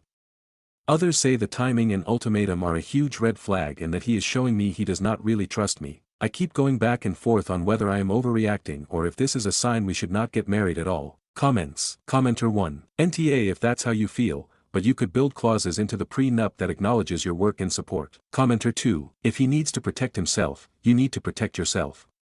You need an attorney to review the proposed prenup and to make sure you are protected as well. A prenup should never be one-sided. Commenter 3. The timing of this is troubling. In the middle of finalizing wedding plans, he raises a huge issue that hasn't been on the table before. Also, it has been presented as an ultimatum. Sign on the line or the wedding is off. OP, see a lawyer who will represent your interests alone. Find out how you protect your contribution to his business, both the contributions you have already made to helping him grow his business and those you will make in the future. Maybe understanding the protection available for yourself will make a prenup more palatable to you. Talk to your fiancé. Ask your fiancé how long he has been wanting a prenup. Why wait until now to raise the issue? Who has he been talking to? Are the terms of the prenup already set, or is he open to negotiation as he should be? If you cannot find peace in your heart with the prenup, let him go. You don't want to live feeling you are less than a full partner and in fear of future financial insecurity. Stories number 14. Aita for making my dad's wife feel uncomfortable because I told her she's not my mom or my parent just because she married him. My dad was a single dad by choice. A friend donated her eggs and he used a surrogate who was another friend to have me 25M. So I never had a mom. I have someone who donated their eggs and another who carried me. But I was never their son. I only ever had a dad and he didn't date or have any relationship until I was 20. He met his wife when I was 22 and he married her a few months ago. She's a widow with 5 kids of her own. But ever since they moved in together she's called me her son and she's said things like I finally have a mother and I'll get the benefit of 2 parents in my life now. For the most part she seems okay, but I did not like her talking like that and I gently tried to let her know that I appreciated her being there for dad and that it was nice to know he wasn't on his own anymore, but she's just his wife. But she would text or call me and ask why I didn't come for Mother's Day, a day I don't celebrate, or she'd ask why I never came to see her or look for advice from her. She was upset when I introduced my girlfriend to Dad while she was out of state visiting one of her kids. She even said it's meant to be a meet the parents. And I told her my girlfriend met my parent. My girlfriend and I have talked about marriage and kids. My dad and his wife know about it. His wife then mentioned how she hoped all 6 of her kids would give her a mother dance and it wouldn't all be brides and their dads and nothing else. I told my dad it was like she was ignoring my gentle attempts to let her know she wasn't my mom but his wife, and he said he tried talking to her too but she just had so much love, etc. So I decided to be blunter and I told her that I appreciate she's trying to be loving and supportive but she's not my mom or my parent just because I married Dad, and I emphasize that I have one parent and there will be no mother at my wedding when the day comes. She's uncomfortable now and her feelings are hurt. Dad told me I could have embraced the love she offered and tried to keep things easy. I told him they weren't easy though, and it was weird for her to push this when I never lived with her and she has no say or influence in my life. Comments. Commenter 1. NTA, you don't see her as your mother. End of story. She shouldn't push those feelings towards you just because she felt like she's your mother when you tried to tell her you don't feel that way. Reply. She had very high expectations too, which were clearly not going to be made more realistic with me being gentle. Gentle was very easy for her to ignore. Commenter 2. I'm sorry but your father caused this. He needed to be more honest/blunt with her and it was on him to rectify it. He knew what she was like, and it seems he expected you to roll over and go with it so he wouldn't have to have an uncomfortable conversation with her. It's now time to have an honest conversation with him, that his inaction and her inability to adhere to your boundaries led to this. That in your 20s you're not looking for a mother figure, and it's unhinged to force it on you. Reply. He did. He should have put an end to it and been the one to do what I did. Since it was clear she wasn't going to listen to me. The whole thing was frustrating the whole way through and it feels like it's still not over. Commenter 3. Her hurt feelings and comfort don't come before your own. Ask your dad why they should. You don't live with her and sounds like you never have lived with her. She's made herself uncomfortable by pressing on with the mom and parent role she assigned herself despite you being a fully grown adult when you met her. You've told her multiple times that's not the relationship you want or are looking for. If she'd listened and accepted that, you wouldn't have had to be blunt, although I don't think you were blunt, just factual. The two of them are being willfully ignorant. Dad wants to make his life easier. It's easier for you to go along with his wife's wants and wishes because you don't have to live with her. Stories number 15. Aita for choosing my best friend as my best man instead of my stepbrother. I am 24M getting married to my fiancé 28F in 2 weeks. My stepbrother Pete 25M is mad that I chose my best friend Charles 28M as my best man. Honestly, choosing Charles was a no-brainer because Pete and I aren't close. Yeah, we're stepbrothers, but we never lived together. I used to live with my mom and he lives with my dad and stepmom. We didn't go to school together. We only hung out when I visited my dad, and even then, the times he came out of his room when I was over were few and far between. Even in the last 6 months. I can count on one hand the number of times I've talked to Pete. Whereas I've talked to Charles pretty much every day in the last 6 months. I used to invite Pete to do things with me and call to chat so we could actually have a brotherly relationship, but he never accepted any of my invitations or answered any of my calls, so I gave up trying. He's made it clear to me that he doesn't want much to do with me. On the other hand, Charles and I are really close. Charles and I have known each other for 11 years and we used to hang out pretty much every day. He chose me as his best man for his wedding. He's like an older brother to me. I've gone to him for advice and I've been there for him when he needs me. If I'm being completely honest, I see Charles as a brother while I don't really see Pete as a brother, or even a step-brother, just the son of the woman my dad married. Nothing against Pete. He seemed like a decent guy and he was and still is invited to the wedding, he just wasn't in the wedding party because he's basically a stranger. Anyway, the whole reason I made this post is because I got a text from Pete earlier today. He found out I chose Charles as my best man and said he was hurt that I didn't choose him, then he demanded I make him my best man. I apologized and said I was sticking with Charles and he messaged back, saying he wasn't coming if he wasn't my best man. Around half an hour after that, I got a call from my stepmom. She went off on me for not choosing Pete as my best man. She said I should have chosen him because we're brothers. She ended her rant by saying she wasn't coming if Pete wasn't my best man, then she hung up. Shortly after that, I got a text from my dad saying I should just make Pete my best man to keep the peace. Now there's this little voice in the back of my head that's wondering if I should just make Pete my best man. Aita for choosing my best friend instead of my stepbrother as my best man. Comments. Commenter 1. NTA why is everyone making your wedding about them? ID say something like, insert family member name, I'm sorry you've chosen to not attend our wedding, we love you all, but this day is about us and our love and unfortunately this is what I've chosen for my wedding and if you can't be there to support us unless we choose Pete, that's your decision. Commenter 2. This is the same stepbrother who got upset when you gave your fiancé a forehead kiss and told you to stop forcing your perfect relationship down his throat, right? Where on earth does this little voice come from? Sounds to me as though you need to invite your dad out for a coffee and tell him just what you told us. There was a time when you made overtures and issued invitations, trying to become friendlier, but Pete made it clear he didn't want much to do with you and you respected that. As a result, you don't have much relationship with Pete and what you do have is marginal. Where does that little voice even come from? NTA but you will be if you ditch Charles for Pete. Your best man is supposed to be someone who stands by you personally and supports your relationship. It's quite common for people to choose a close friend over a distant sibling. If Pete now wants to build a closer relationship, it needs to start within the family and socially, not at a major life milestone. You're not going to be choosing as best man someone who has never wanted to be close to you before, and who recently criticized your relationship and you at one of the rare times you saw him. You will choose someone who has been there for you on the daily for the past 11 years. Tell your dad if this causes him, his wife, or her son to not attend your wedding, you'll miss him, but you won't be blackmailed, and that keep the peace sounds like shorthand for cave to unreasonable demands so my wife will stop hassling me. That sounds like a him problem. P.S. I would bet that this whole thing is being spearheaded by stepmom, who wants to present a happy family front to relatives and friends. Dollars to donuts if you got Pete alone and asked him why this is such a deal to him when he barely wants to spend time with you and even told you to stop forcing your relationship down his throat, it would come out that his stepmom is pushing him to push for this. Commenter 3. NTA. Why can't Pete keep the peace and accept that he isn't your best man? Why can't Pete compromise since it's not his wedding? You shouldn't have to compromise on your wedding day that you and your fiancé are paying for. If he doesn't want to come, then so be it. It'll save you the cost of 2 to 3 people. Stories number 16. AIOGF intentionally stopped taking her because pills. So me 21M and my GF 34F have been dating for 4 years and living together for 3. Early on in our relationship she had asked me if I ever wanted to have kids and I clearly stated that I didn't. She was okay with this as she had always been on the fence and was on birth control since the start of our relationship. As far as I know, she was always responsible when taking her pills but a week ago I found her pill pack with at least 6 pills untouched.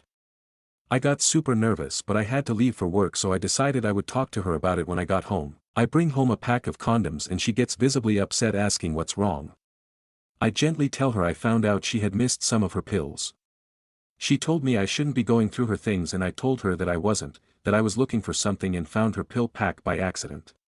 She told me that it's true that she had missed some of her pills and that she was going to tell me but that we didn't need to use condoms because nothing was going to happen.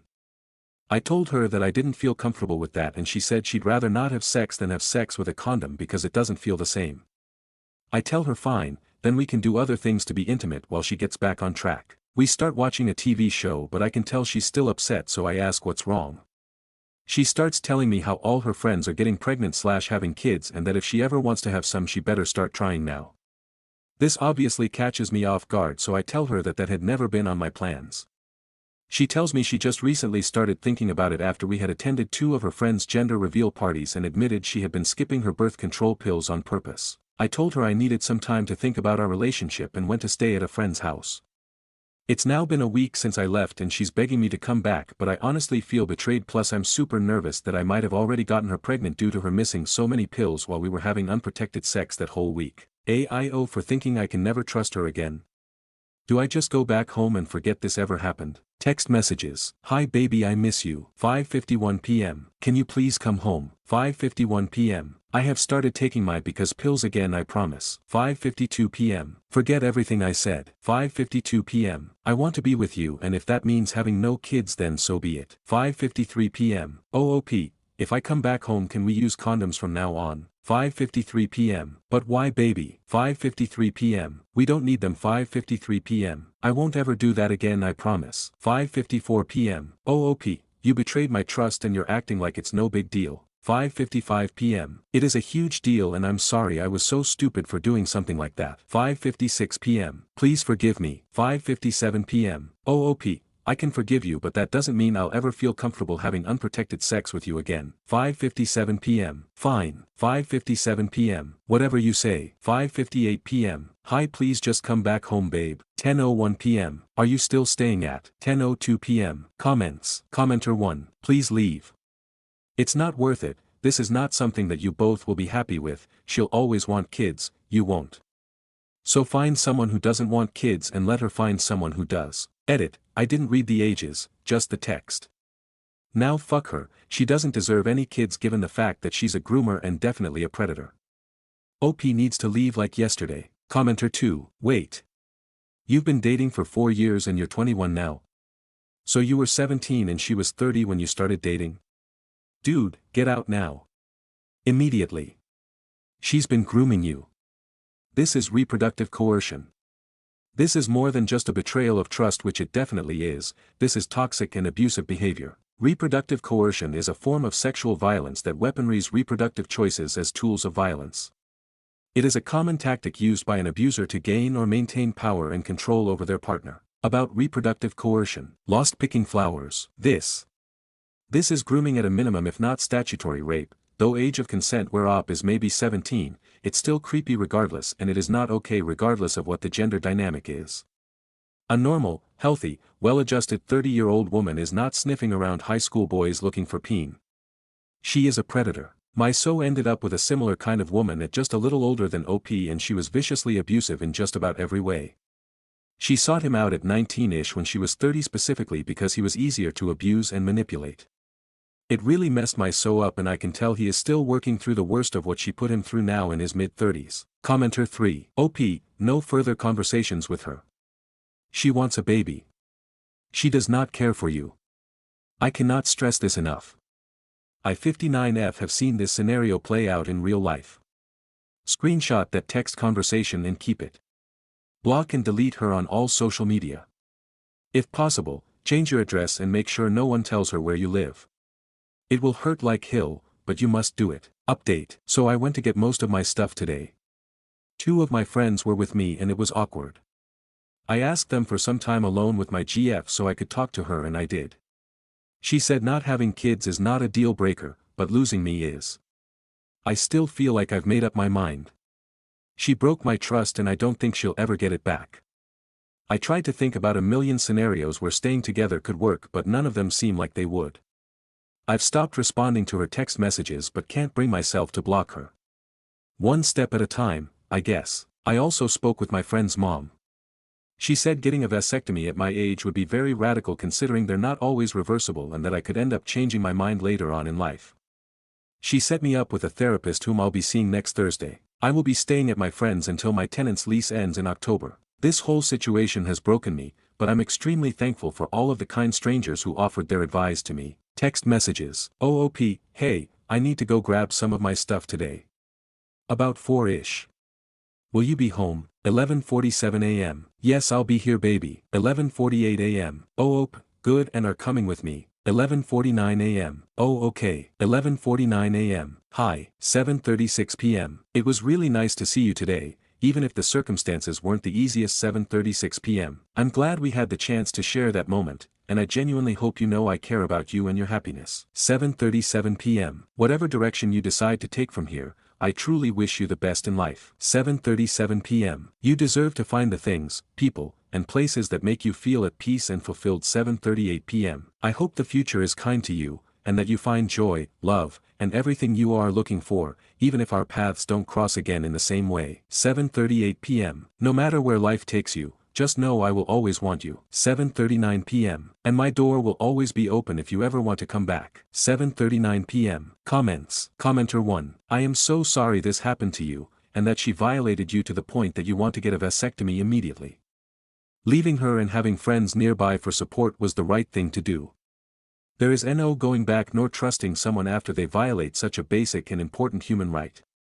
There is absolutely no way to make a relationship work after this kind of abuse occurs, and that works both ways for boyfriends who punch holes in condoms, and girlfriends who knowingly stop birth control to coerce a man into fatherhood against his knowledge and consent. Please take time to heal from this before dating someone new, and know your trauma and feelings of deep betrayal and violation are entirely justified and valid. She is starting to love bomb you and will most likely continue to slowly erode your certainty about the outcome of your relationship if you maintain contact. So I suggest that you cut her off from all but necessary contact, and eventually block her from reaching you entirely. Take care and know this was a necessary end to a very twisted relationship with a very sick woman. Commenter 2. Some betrayals aren't just breaks, they're full-on explosions. Cut contact, heal up and never settle for anything less than respect and consent. Commenter 3. You are smarter than your years, son. Your intuition is correct and she definitely was trying to trick you and is manipulating you. Her clock may be ticking, but JMFC don't let her steal your whole life that's ahead of you. She has mental issues. I know I have mental health issues, not psycho like her but depression, and I know when abnormal behavior is fucking mental. I know you feel bad because you were probably fairly close, but this is the red flag that thank God came along in time. This is a blessing in disguise. I am so sorry. This actually freaks me out for you that someone is that desperate. I think it's best to cut off all communication. She's a manipulator and has gotten you this far, possibly further had it not be for people telling you to run. Be careful, brother. I'm truly sorry but looking out for you. Stories number 17. Aita for telling my in-laws we're getting divorced because my wife cheated on me since they thought I was leaving her because of her weight. I 35M thought I was getting everything I ever wanted with my wife 35F when we were in our late 20s. I truly love her both when she was thin and now that she's plus-sized. She became plus-sized during her pregnancy and I was still hot for her. But she hated her new body, and she felt ugly despite all my compliments. Over the years, she gained more weight and felt worse about herself. More recently, she cheated on me. She had felt so low about herself she wanted to see if men who didn't have to love her would find her sexy. I didn't have to love her because we have a child together, I love her because she's her. We're getting a divorce and I wanted the process to be peaceful. But my in-laws, especially my mother-in-law 57F, were giving me hell because they thought I was this shallow jerk who was leaving his wife because she gained weight during pregnancy. I was confronted by her parents. Again, I told them the truth. Now my in-laws are giving my wife hell and she's miserable. I don't want her to be miserable, I just wanted my in-laws off my case. Am I the asshole? Comments. Commenter 1. No, you are not the AH, your wife is though. She lied to her parents about why the marriage ended. Instead of getting the therapy she obviously needs, she chose to cheat. Commenter 2. NTA. Hopefully the divorce will not take too long and you can put this all behind you and live a better life. I hope your STBX gets the help they need so they can be good and healthy at co-parenting.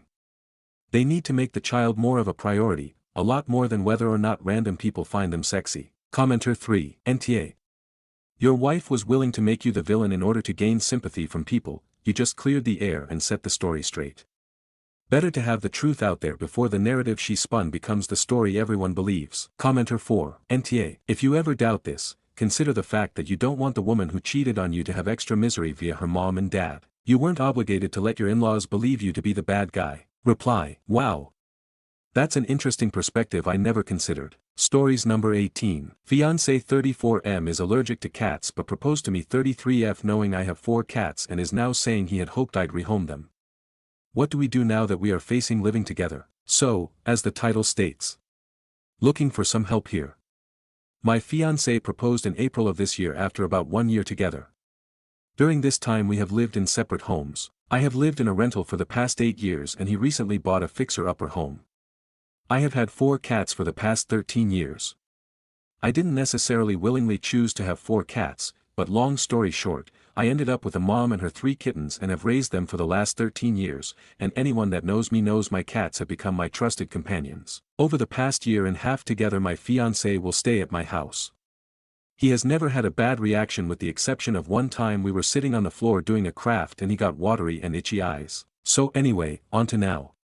We had decided after the engagement to fix up his home and live there since he owns the home. I have been helping remodel the house. I was very anxious about leaving my safe space at first but fiancé kept telling me to think of the positive things such as my cats get to lay in the bay window etc etc etc. So now during renovations he had an electrician come and the electrician left drywall dust in his wake that my fiancé had a bad reaction to. My fiancé then started saying that he was unsure he could live with cats and this whole situation has now completely spiraled. I said I was comfortable making accommodations such as a cat-free bedroom, air purifiers, frequent vacuuming, it will be hardwood floors and he has a Roomba. But he is still nervous and unsure. He told me he spoke to someone before proposing and this someone told him that I should choose him over the cats and that it hurts that I am not. I am just sort of baffled at all of this. He knew I had the cats, he proposed, suggested moving in, etc. etc. I can't help but feel like the rug is being pulled out from under me. I don't know what to do at this point. I am certainly willing to take his health into consideration. Does this mean living separately? That would be unfortunate but perhaps doable, getting a separate living space such as a cat house for the back of his house for them. I don't know, but I'm just looking to see what other people think. Am I being inconsiderate for not agreeing to rehome them? Comments. Commenter 1. Don't throw away 13 years for a year and a half. That's a quick engagement. Commenter 2. So he had no issues with your cats until he got an allergic reaction to drywall dust? That makes no sense, at all. You're not being inconsiderate to not agreeing to rehoming them. The fact he isn't trying to compromise at all and you're bending over backwards to compromise, does this happen a lot in your relationship? Also, why is he taking the opinion of someone else on you should be picking him over your cats as fact? That person isn't part of your relationship. Lastly, you are putting a lot of time and energy, hopefully not money, fixing up a property that you don't own. Be careful with this, especially if you are putting money into it. If you get married, get your name on the deed. Commenter 3. Please do not give up your cats. This man knows you has cats, proposed to you and then told you that you need to choose him over the cats. That's so insanely manipulative. Your poor cats will be so upset and confused if you give them away. Commenter 4. A year in and he wants to marry without living together first. Don't rush, especially when cats are involved. If he was allergic, I wouldn't have even dated him if I were you, but that's moot. He needs to realize rehoming isn't simple, nor is it fair to you or the cats. There's gotta be a middle ground or you guys break up IMO. Stories number 19. Aita for not changing my wedding date. My fiancé 23M and I 24F got engaged in April. We picked out a very special day to honor my best friend who passed away last year, his birthday. Everyone in my family knew about our engagement and they were excited for us. Several months passed and we were able to get the wedding venue we want and I was even able to find the dress of my dreams. It seemed like everything was going smoothly, until my cousin 24F got engaged. At first I didn't think too much about it, I was just happy for her. A few days after their announcement I get a call from my mom and she told me that my cousin picked the exact same day and refused to change it. When we asked why she said, I refuse to get married before my other cousin and that is the soonest we can get married. I am not changing mine so she will just have to change it. This has been going on for a few weeks and my mom has lost sleep over it. My dad is at the point of cutting all contact with them and every time I think about it I get sick. It really bothers everyone that she values one family member over the other. The worst part is my great-grandma now has to decide if she going to my wedding or hers. If this day didn't mean so much to me I would have caved and changed the date. But I had my wedding date picked out first, and everything is already paid for including my wedding dress. Edit. After 5 days of being engaged she is claiming that she already paid for her church rental and venue rental. Her parents keep saying they will work it out so that we can both get married the same day, meaning they are expecting me to get married at 8 a.m. so she can get married at 2 p.m. Even after explaining the importance of this day she refuses to change it. Relevant comments. Commenter 1. I'm not sure if I understood her reasoning correctly. She does not want to marry before you and you should change the date. But what if you change your date to something later, or postpone it an entire year? Reply. No, she doesn't want to get married before her other cousin on her mom's side. My date is for next year. I'm not postponing it any more than it already was. Commenter 2. Please tell me you are planning on not attending her wedding. She sounds horrible. Reply. No one from my family will be attending her wedding. She has made it clear that she does not care who she steps on to get her way. Commenter 3. NTA. You had the date first. She can't push you off it. Any drama is her doing, not your doing. Fuck her. Commenter 4. Also an NTA, but if you're going to fuck cousin, fuck her hard. Tell great-grand there's no pressure to attend the actual wedding, but set up a fancy luncheon date with her beforehand. Tell her you understand how hard it is to choose between you so you're giving her a special day to take away the stress. Bring your dress for a first look try-on. Ask your venue if they have a marketing video you can watch together. See if your service provider's florist/baker/caterer can contribute anything, even photos or a video, for a reasonable additional fee. Ask your great-gran about her wedding, look at photo albums, ask for happy marriage advice. I did this with my best friend's mother. She was doing chemo and couldn't attend my wedding, and I promised that if great-gran is a nice person, it will be one of the most wonderful and memorable bonding experiences you'll ever have. As a bonus, you'll be so far up on the high road that your shitty cousins won't be able to touch you with a 10-foot pole.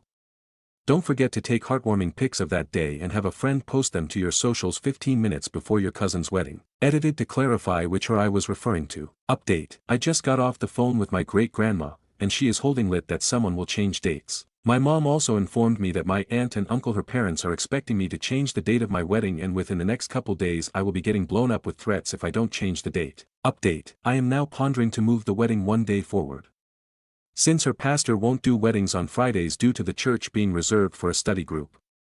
This also honors my friend because him and I were very petty. It also allows my grandma to go to both weddings and will give my immediate family an excuse to not go to her wedding because we will be too tired. I don't want to move my wedding date, but as I don't want to cause any more stress on my grandma, since she is very old and fragile. I just don't think she can take any more stress. Edit. She refuses to have one, plus none of the priests in our area do Friday weddings. Final update. My fiancé and I have decided to change the wedding day forward. After weighing the pros and cons, we have decided that's for the best. After speaking with my great-grandmother today, I couldn't let her worry any more than she already is. I love the idea of having our wedding in the 22, but it isn't worth the worry and stress that my grandma is going through. At the end of the day, I want nothing more than to just get married to my significant other, so the date changing isn't going to affect my end goal. Thank you all for taking my side and helping me come to the final conclusion. Final update. I had honestly forgotten about this post, until I got a random notification from it. It wasn't just my cousin who decided to pull wedding shenanigans. A month before my wedding, my future brother-in-law and now ex-sister-in-law decided they wanted to get married only 3 weeks after us. This put so much stress on my in-laws and made my mom so furious that she decided to give everyone assigned seats at the reception to make sure they were not allowed to sit next to each other the entire time. Way to go, Mom. Wedding dramas aside, our wedding was absolutely gorgeous. We decided to move the day forward because my cousin wasn't budging on moving the date, and I really didn't want my great-grandma to be sad about missing one of her granddaughter's weddings. For the middle of October, it was sunny and 70 degrees out. And as we said our vows during the golden hour, 2 rainbows formed right over us. It was absolutely perfect, and I couldn't have asked for a better day. As for her wedding, they were both shit-faced before walking in that church, as well as the priest. My great-grandma was so disappointed she called my grandma to come and pick her up at 6. They are still married, but everyone kind of just ignores them now.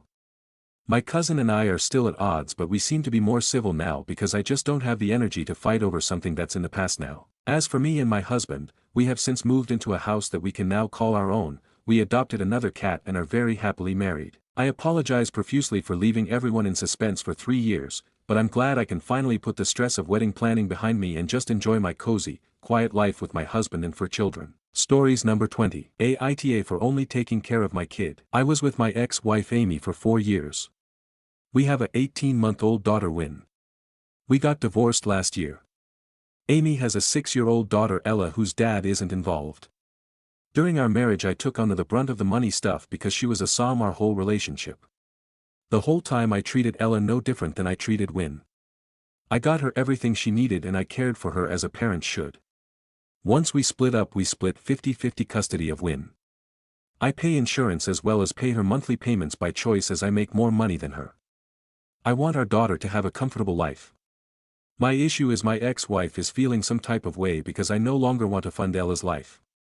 When I pick up Win, it's not a secret we go off and do fun stuff like the zoo or whatever else we can get into. Win also often gets new clothes and shoes. Amy feels it's not fair that I won't maintain Ella's life anymore after 4 years of doing it.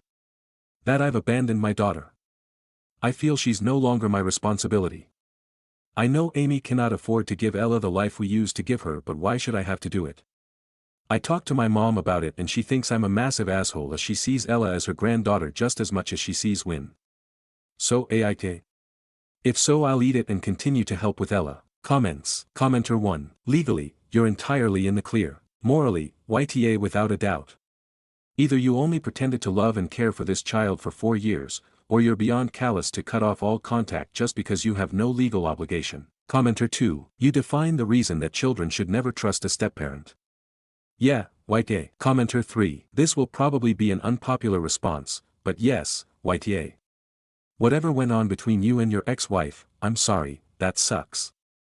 However, while you may not be the biological father of your elder daughter, you are the only father that girl has ever known or loved. She didn't hurt you.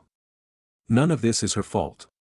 You suddenly excluding her from your life, only showing your care and love to your biological daughter, is unbelievably cruel to that poor kid. She doesn't understand. She'll never understand. From her perspective, her mom and dad got divorced, which is already incredibly difficult for a young kid, and now her dad only loves her little sister. That must be so confusing for her, and so painful. Frankly, I don't understand how can you do it. I'm talking from experience here. My mom abandoned me too after she left my dad. She raised me from about 3 years old until I was 13. You think I gave a shit that she wasn't my biological mom? You think I went, oh, well, she isn't technically related to me, so it's okay. I loved her with my whole heart, and realizing I was just her ex's kid to her was devastating in ways you'll never understand without having gone through that yourself. Man, that shit left wounds in me that still haven't healed. You're doing that to your daughter now. Please, God, talk to that poor girl and let her know you love her and you're there for her. Tell her you were confused and didn't know what to do, but that nothing's gonna change the fact that you're her dad and you'll be there for her whenever she needs you. And then follow through, man. You chose to be that kid's dad, so please snap out of whatever spiteful funk you're in and be there for her. Commenter 4. Do you really need to ask if YTA after you took away the only father your stepdaughter, who happens to be your daughter's sister, had ever known? Of course YTA, I can understand stepping back financially and even emotionally to some extent, but how can you pick up one child and take her out for fun adventures and leave her sister behind? Big shout out to your mum who, whilst she didn't do a great job with you, seems to be trying to do the right thing as a grandma. Stories number 21. Aita for getting angry at my bill for insulting me just because I was massaging his sister, my own fucking wife. My wife is pregnant, on her second trimester, and she's moody and gets irritated easily. A month ago she started denying me sex, but she loves my affection, so I spend most of my available time embracing her and massaging her. My Bill and his wife showed up a few hours ago to check up on my wife, and they saw me oiling my wife's hands and legs. She covered up when they visited, but prior to their visit I was oiling her belly and around. After a while my Bill says to me that it is unbecoming of man to serve his wife like a servant, and he was basically questioning my ways. I asked him if he's not satisfied that I am taking such great care of his sister. He replies that it's nice of me, but a man shouldn't humiliate himself in front of others. I said that my wife serves me as my wife, and it is also my job to serve her when she needs me and when she's carrying my children, and I told him to get out, and if he doesn't I will get physical with him. His wife convinced him to leave because we all knew that he was mocking me, but my wife started crying after he left, and she told me that she didn't want her brother kicked out even if he was wrong. Wife was crying and I comforted her and she fell asleep, but now I am feeling guilty, not for kicking Bill out but for making my wife cry. Maybe I should have sucked it up and let him insult me just for my wife and to not put unnecessary stress on her. Aita. Comments. Commenter 1. NTA, BL just doesn't want his wife to see what she is missing or to expect the same treatment. Commenter 2. NTA. Although next time perhaps remind him that it is unbecoming of a man to criticize their host within home. It is also unbecoming if a man to question the nature of the relationship between a man and his wife. Stories number 22. 35F. Dad constantly nagging me for marriage all the time. How do I deal with him? I 35F and my boyfriend 35M are both divorcees. We've been together for a while now and recently found out I'm pregnant with twins, currently 7.5 weeks. This wasn't planned but since we both wanted kids and we conceived naturally even with PCOS, so we've decided to keep the babies and plan to marry soon. We had planned to get married under the Special Marriage Act SMA since neither of us is inclined towards traditional religious wedding. She is Hindu and I'm Sikh. We wanted simple court marriage followed by a reception only. However, my dad is constantly nagging me to get married immediately, through a traditional Hindu and Sikh ceremony. He's already very upset that I got pregnant out of wedlock and thinks waiting even one more month for the 30-day SMA notice period is too much. Every conversation with him turns into emotional manipulation and pressure. He is actually happy with everything but worried that if I delay it more and in case my boyfriend backs off later when things get serious, then I will have to deal with harsh consequences as I'm already a divorcee before. I love my boyfriend and trust him and I understand my dad's fears as well, but TBH, that can happen even I will be married. My in-laws to be and my mom are very supportive. Everyone is happy that we are gonna become parents except my dad, who is constantly nagging me for everything. Ever since I broke the news he isn't talking to me properly. My boyfriend and I are on the same page and want to wait and do this the way we had planned.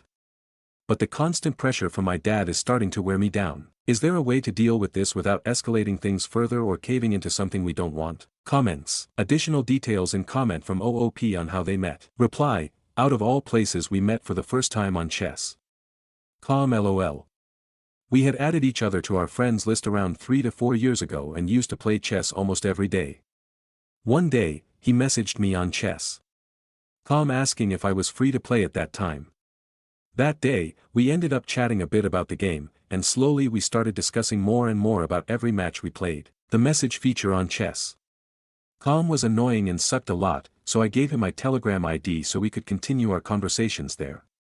We mostly talked about chess and some other hobbies at first, but slowly we started talking about other off-topic stuff, random things. Funnily, even after almost 6 months of chatting, I and we both didn't even know we were of same age or in similar life situations, even in same city. We used to talk casually, but I always enjoyed talking to him. I really liked how he always respected boundaries and never asked any personal questions, and he eventually made me feel very comfortable with him. After 2 years of chatting, I finally gave him my Instagram.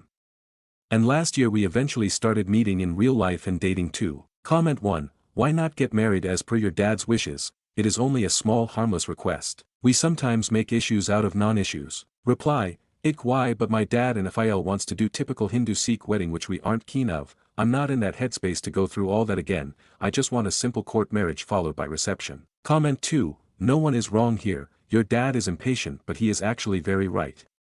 Being a girl dad of twins myself, my daughter's well-being will always be my first priority whether they are 5 or 35. I am not saying anything against you, but your dad's concern is very valid. After all, you will have bear the consequences. Also, you are very privileged to be in this spot tbh. I mean, wow, such supportive parents, good in-laws, finding love again in life, pregnancy.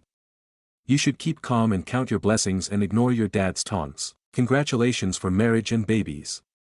Having twins is awesome, hope you'll enjoy every bit of it. Comment 3, first of all, congratulations. I suffer from PCOS as well and I'm gonna turn 30 this year without any partner. So your post gave me hope as well. Secondly, I understand your dad's concerns very well. A pregnancy out of wedlock is still highly frowned upon in India, so his concerns are valid. Can't you have any type of religious wedding with just your immediate family?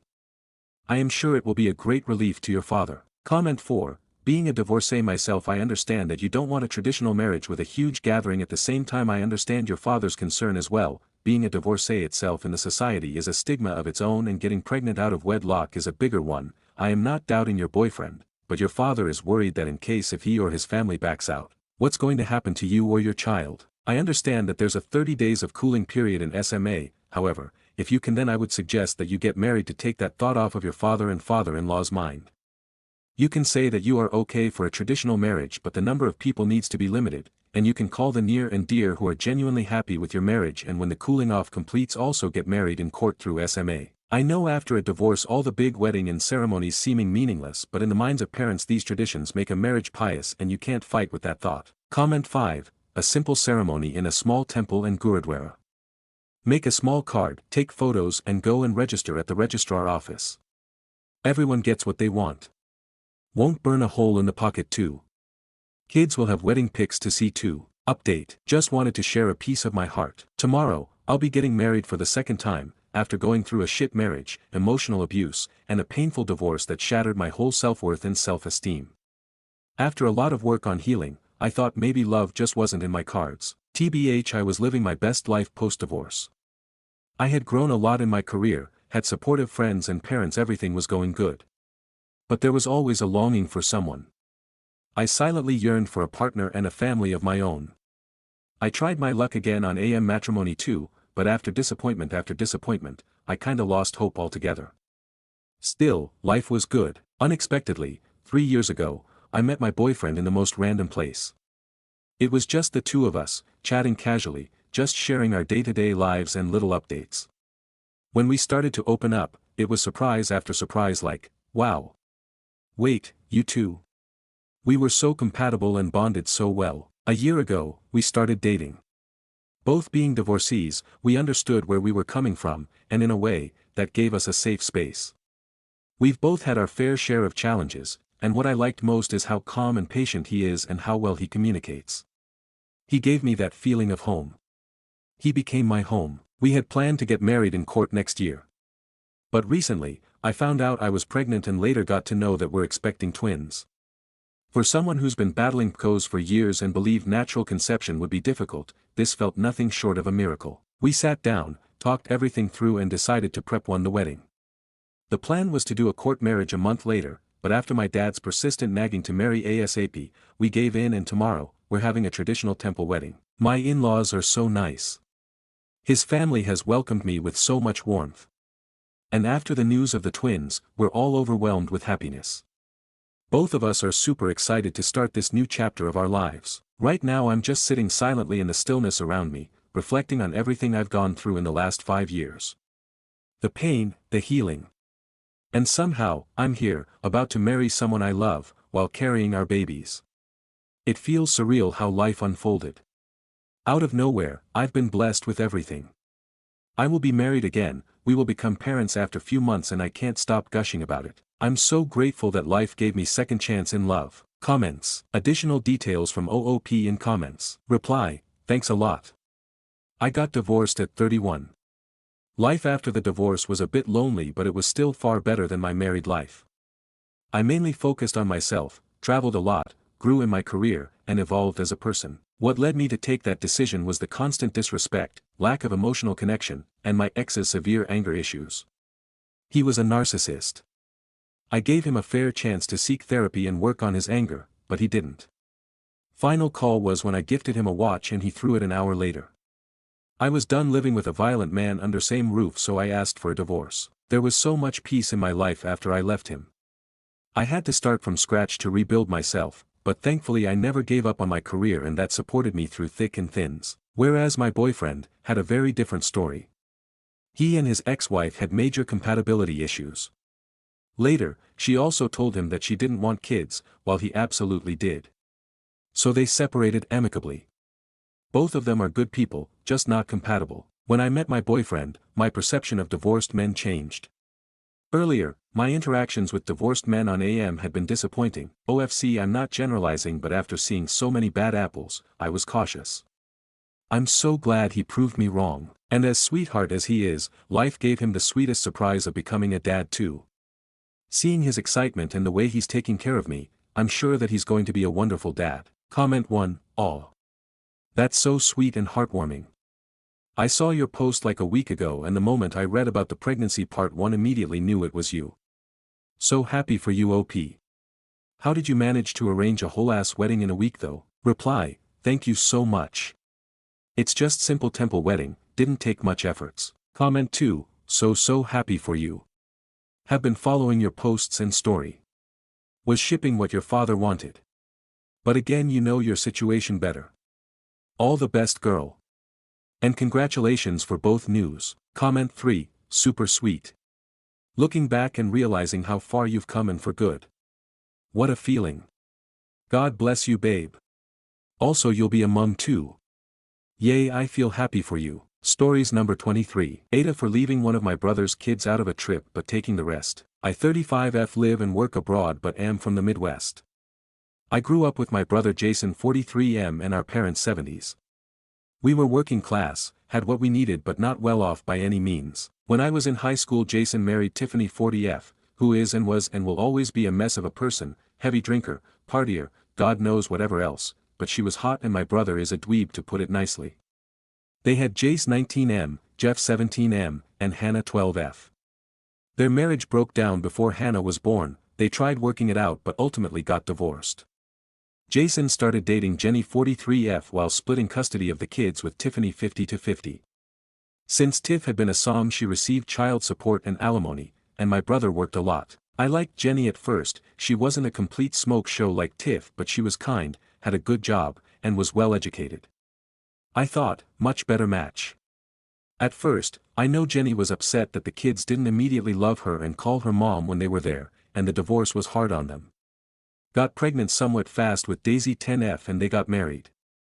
Around this time, the older kid started refusing to go back to Tiff's, she was always drinking and having guys around, so all three moved in full-time with Jason and Jenny and Tiff left town and is no longer in the kids' lives. I tried being understanding, I'm sure having a newborn and then 3 older kids full-time is difficult. But Jenny completely changed. She stopped working, but declared she was only a song to her kid. Jason was working 70+ hours to make ends meet and her parents were helping them out, but she controls the finances. This means that the three of them, Jason, Jenny, and Daisy, operate as a family unit, going to dinners, events, even vacations, and leaving the older three kids at home. I have always thought this was disgusting and voiced my opinion about it, but Jason just said his divorce broke him emotionally and he will do anything possible to keep Jenny happy so that their marriage works out. Gross, yes. And 10 years ago, to be frank, I was younger, broker, and dumber, so it was kind of more like, yes, my brother fucking sucks as a dad, but I live on another continent and all I can do is be supportive of the kids. I know, not a great attitude in retrospect, and I'm disappointed in myself. I really did my best. When they refused to pay for Jace to learn how to drive, even though Jenny refused to drive the kids anywhere, my mom taught him and I bought him a used car. We had to shame Jason to put him on his insurance, and he makes Jace pay for it.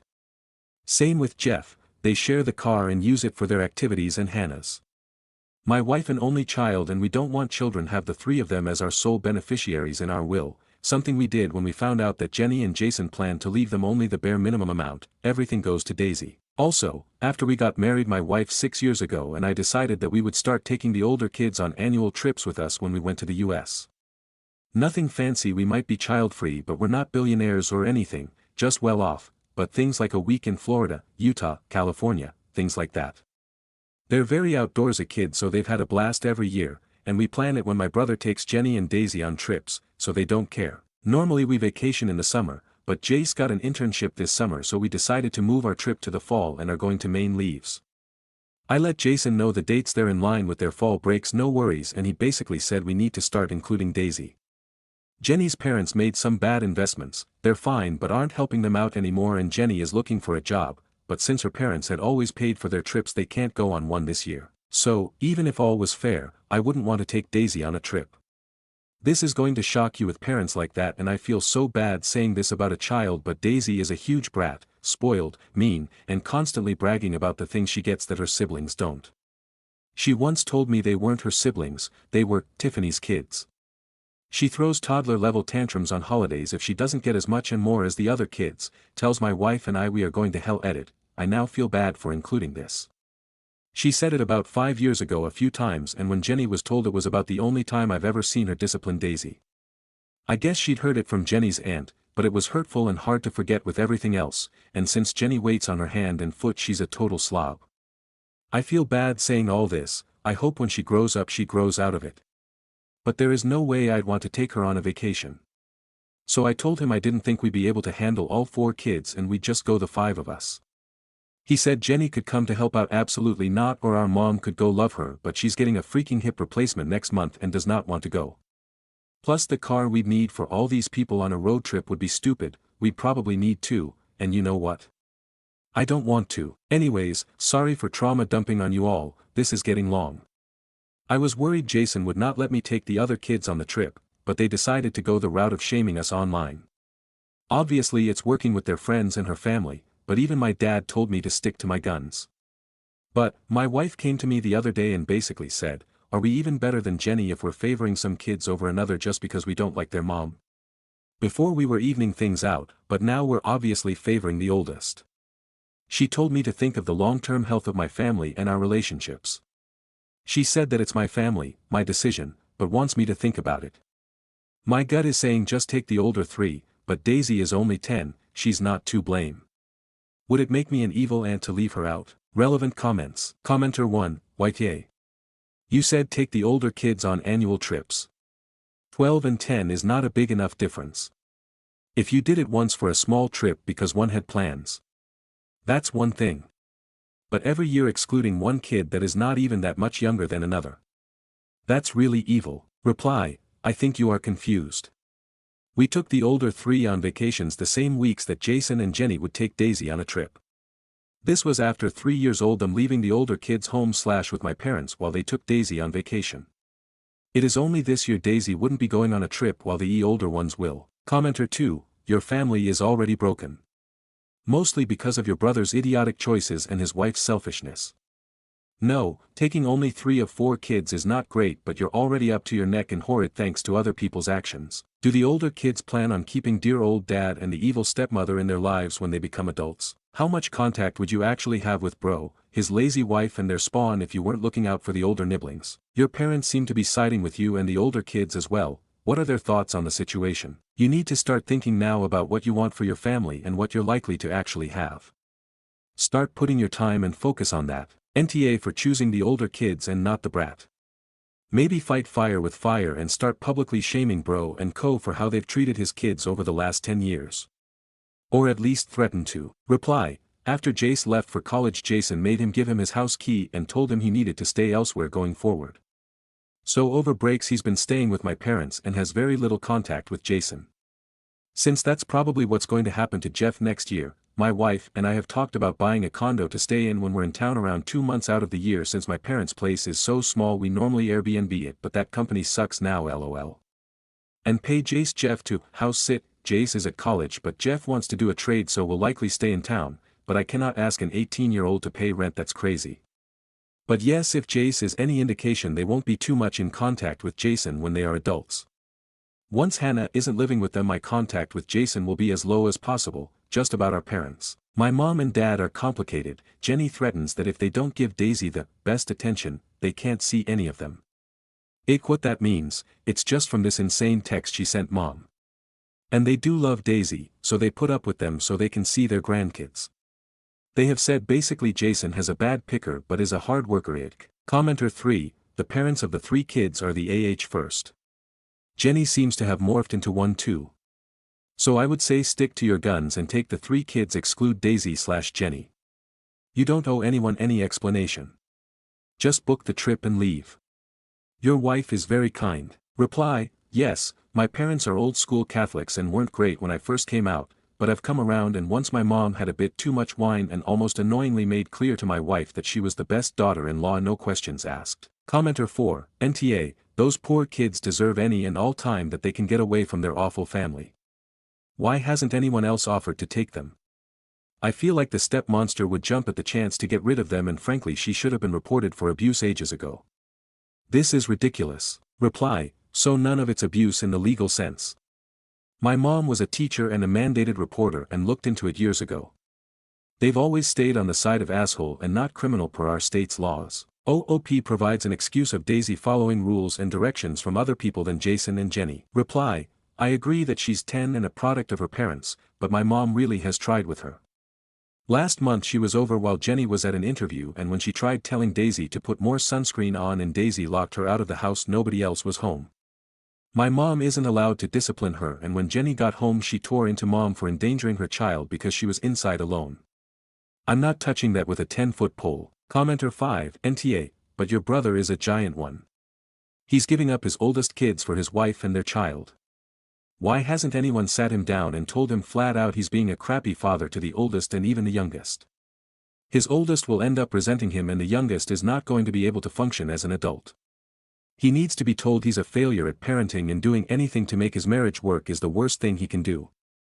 His wife is obviously using his weakness to extremes, she's a bad person too.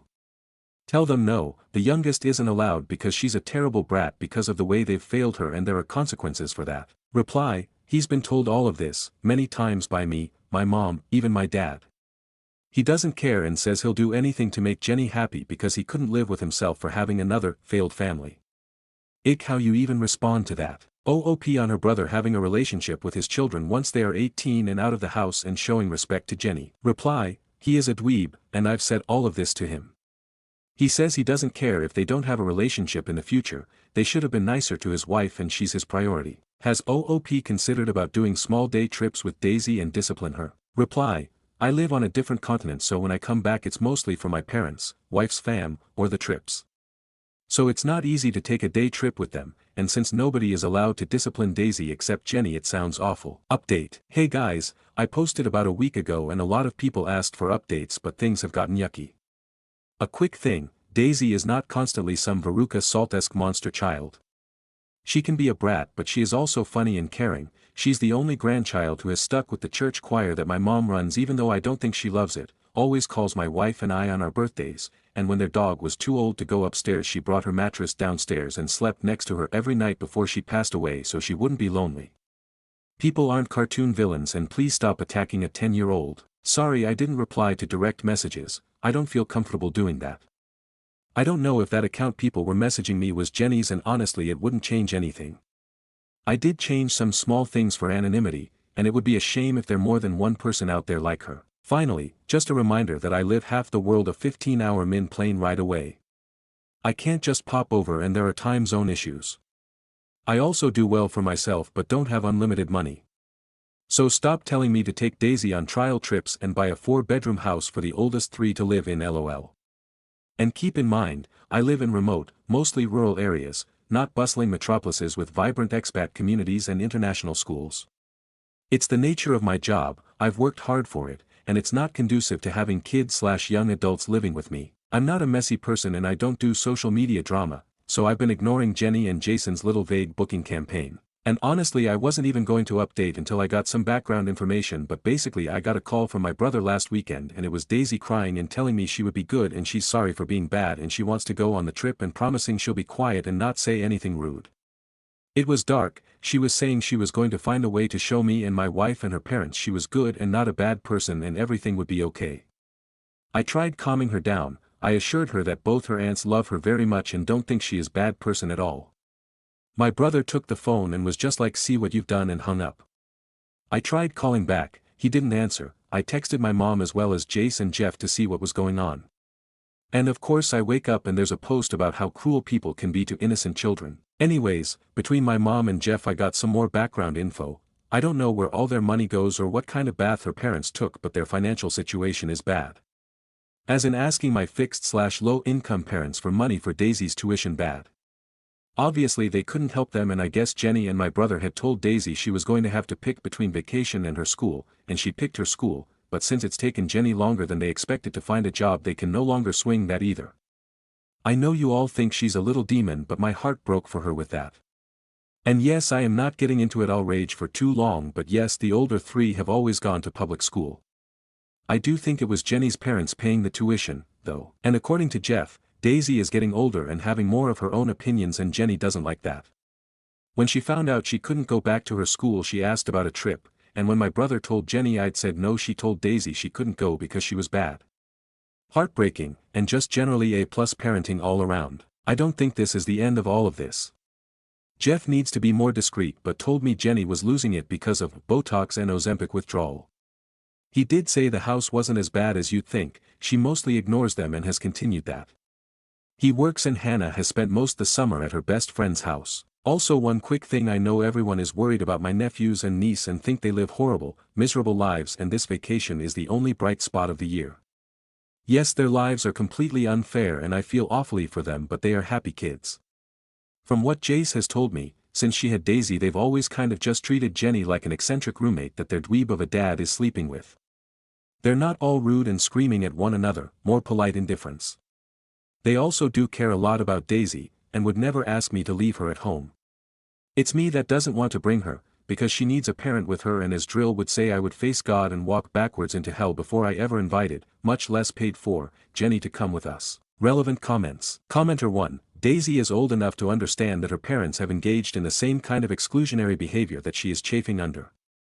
Jenny and Jeff need to eat some crow here. I think you could use this vacation as a way to spend some time with Daisy helping her realize her parents' behavior toward her siblings is hurtful and that even if they won't change, she can do better. Hannah and Daisy are so close in age, you would think they'd be closer.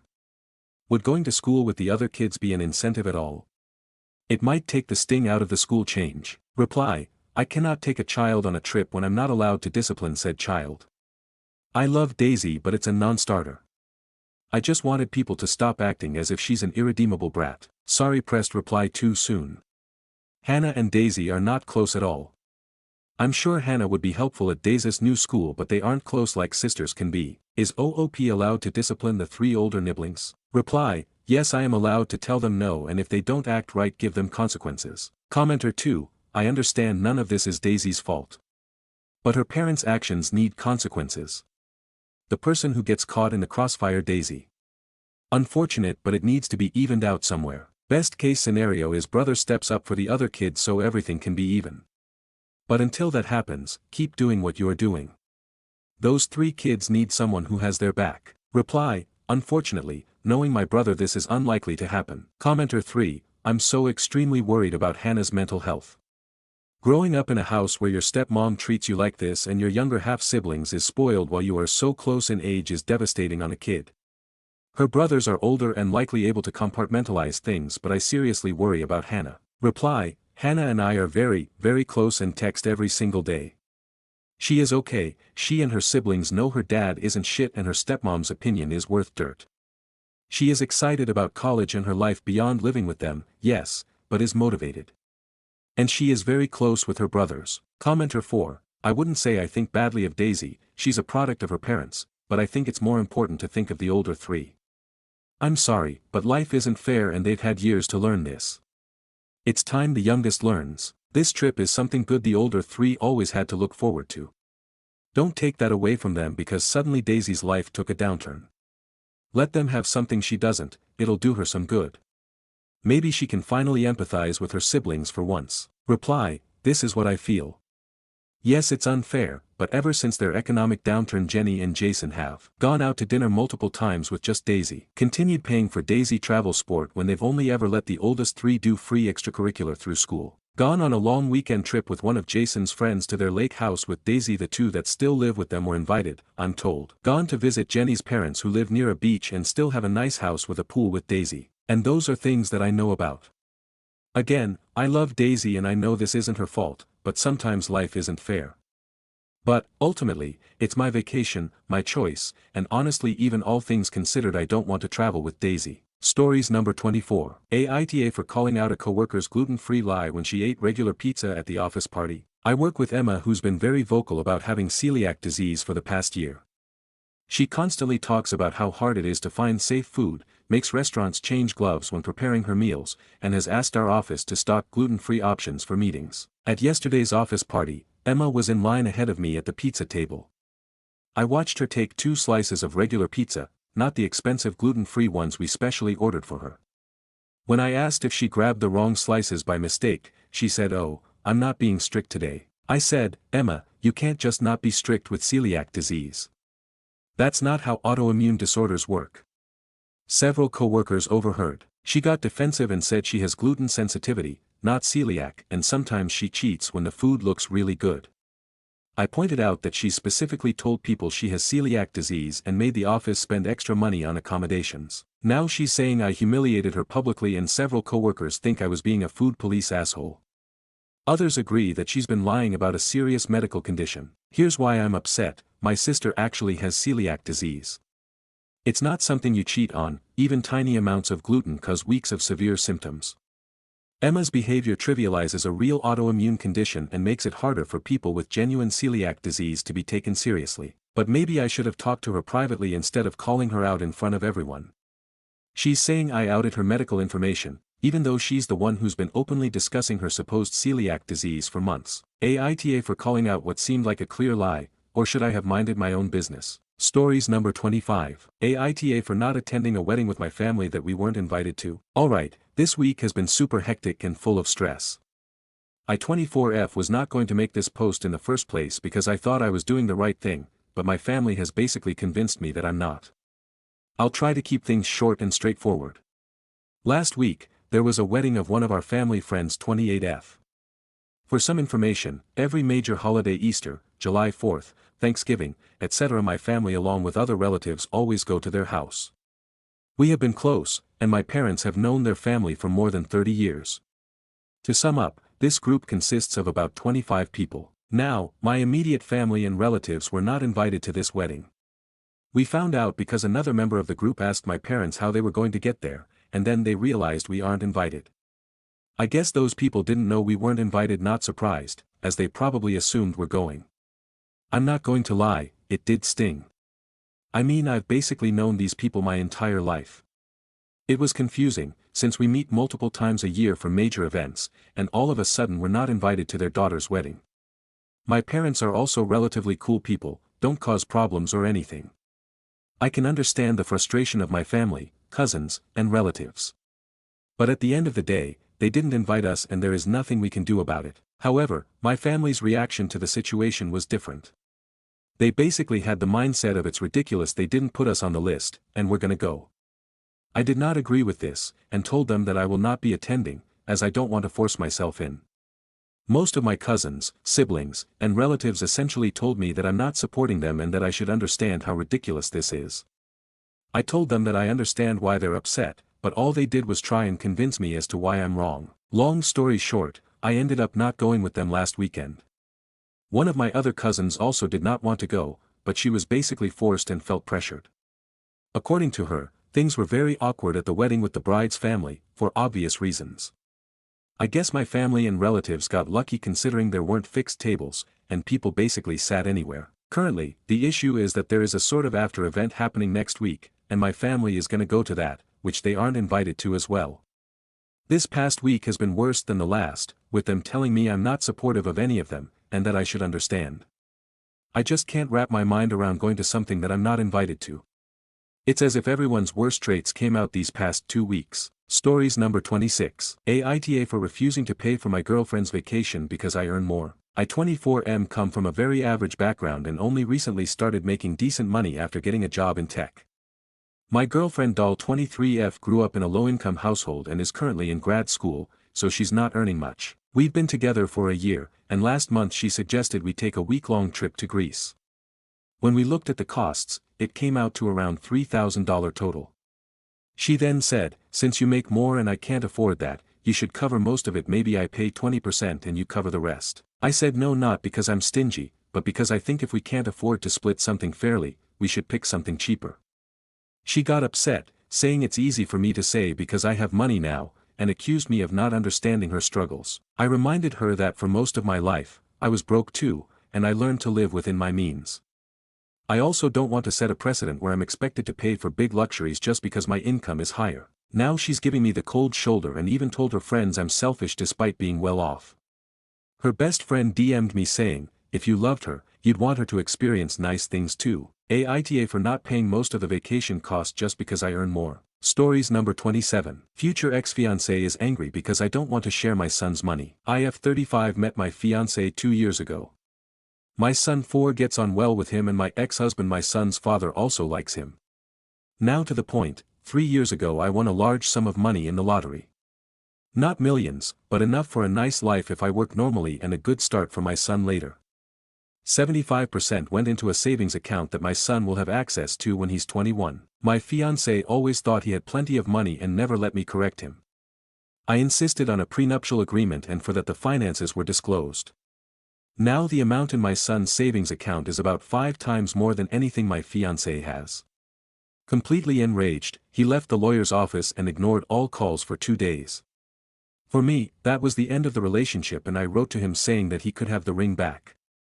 A week later, he was at the door. He would love me, but was in shock and now wanted details of where the money had come from.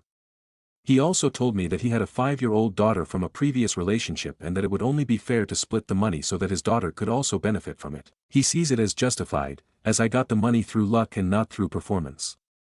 I gave him back the engagement ring and kicked him out of my apartment. Since then, I've been getting messages from various social media profiles and cell phone numbers that I would be the AH who is ruining his daughter's future. I only found out about his daughter that day. I never saw any photos or anything like that in the past years. Relevant comments. Commenter 1. NTA. You did the right thing, breaking things off. Stay broken up. This dude will ruin your life otherwise. Reply. Yes, for me this relationship is over. I'm just shocked at the games he's playing now. I still haven't found out whether he really has a daughter or whether he made it up so he could disappear with half the money. Commenter 2. You knew this guy for 2 years, got engaged and didn't know he had a daughter. And he's upset that you didn't mention your son's money? Reply. Well, I tried to tell him about my finances. He never wanted to know. He always were kind of, yeah, I'm the man, you don't have to worry. Commenter 3. So wait, did all this happen before the prenup was even finished? And did you put in your sons because you were worried about creditors coming for you and this gave you an out? I just am trying to piece together the whole story. Reply. We sat with the lawyer to draw up the prenup. We had to disclose our finances. I didn't know exactly whether my son's account was excluded or not, so I took the documents with me as a precaution. When we went through these documents, he stood up and stormed out of the office extremely angry. In my country, it is customary to set up the bank account in the child's name. With normal savings accounts, both the person who opened the account and the parents can have access to it. So my son's dad also knows about it. My side of the family would love to have access to the money in the event of my premature death. That's why it's blocked. OOP added in the comments. Wow, thanks for the support. I never expected so many comments or upvotes. I probably have some explaining to do. In my country, lottery winners are never revealed. Sometimes they say in which region a ticket was bought, but never more. Apart from the financial security for my son, there is no sign of the win in my family. I used my part of the win to pay off debts and bought myself a car neither new nor anything special. We live in the same rented apartment and I still have my job that pays the monthly bills. I treat myself to a 2-week vacation in Australia once a year, but never in luxury. My son wears Temu clothes, he loves the designs, and I don't have any designer stuff myself and always wear my clothes up. So there was never any sign that my fiancé was a gold digger. On the contrary. I had to fight for him not to keep inviting me to dinner or paying for weekend trips. I mostly turned them down. I grew up in a financially unstable family, so I was always very concerned about being frugal. My son's savings account is also closed to withdrawals before his 21st birthday. You can put money into it but you can't take it out. And even then, only he is allowed to do so. Update. After receiving many of your tips, I took my son to his grandparents, informed the police, and also my boss. Unfortunately, the police can't do much in my country as long as he doesn't commit a crime against me. Harassing me on the phone and begging for money doesn't count as a crime. I informed my boss mainly because my ex-fiancé works for a company that we deal with almost daily. That's how we originally met. In recent weeks, there have been many attempts by his friends and family to contact me, all of whom wanted to convince me to give him the money, but everyone hung up when I asked about his daughter. When my ex-fiancé showed up at my work, he didn't normally have to do that after getting a promotion. My boss called my fiancé's company and explained that if he took one more step in my direction, all contracts would be cancelled due to their unacceptable behavior. This led to a meeting with my ex-fiancé's boss, my boss, and me. I didn't tell them every detail, but when it came to the money, his boss explained to me that my fiancé actually wanted to buy a large stake in the company and was allegedly just waiting for the loan to be paid out. This made it clear why he wanted my son's money so badly. My ex-fiancé is actually a highly respected employee at his company, which is why his boss was reluctant to fire him. Especially since this probably wouldn't have improved my situation, and similar to the police, his boss considered it bad behavior, but it wasn't a criminal offense. At the same time, my company is a very large client for them, and sweeping the whole thing under the rug wouldn't help. After a few days, I received the news that my ex-fiancé was being transferred to another branch of the company, several thousand kilometers away from me. The company's purchasing department also clearly rejected the purchase. Afterwards, I found out via social media that my ex-fiancé actually has a daughter. A friend was still following him on Instagram to keep an eye on him, and when she looked at his tags from the last 6 years, she actually noticed his ex, and a look at her profile showed a girl of the specified age. I contacted her and she willingly explained to me how much he actually wanted a child and how, when the ultrasound showed it was a girl, he left her. He broke off contact with the mother during the pregnancy and willingly gave up all his rights and obligations as a father. She herself is now in a happy relationship and her husband loves her daughter. She never asked my ex-fiancé for money. Following your advice regarding the savings account, I contacted our financial advisor and can now say that I must apologize to you.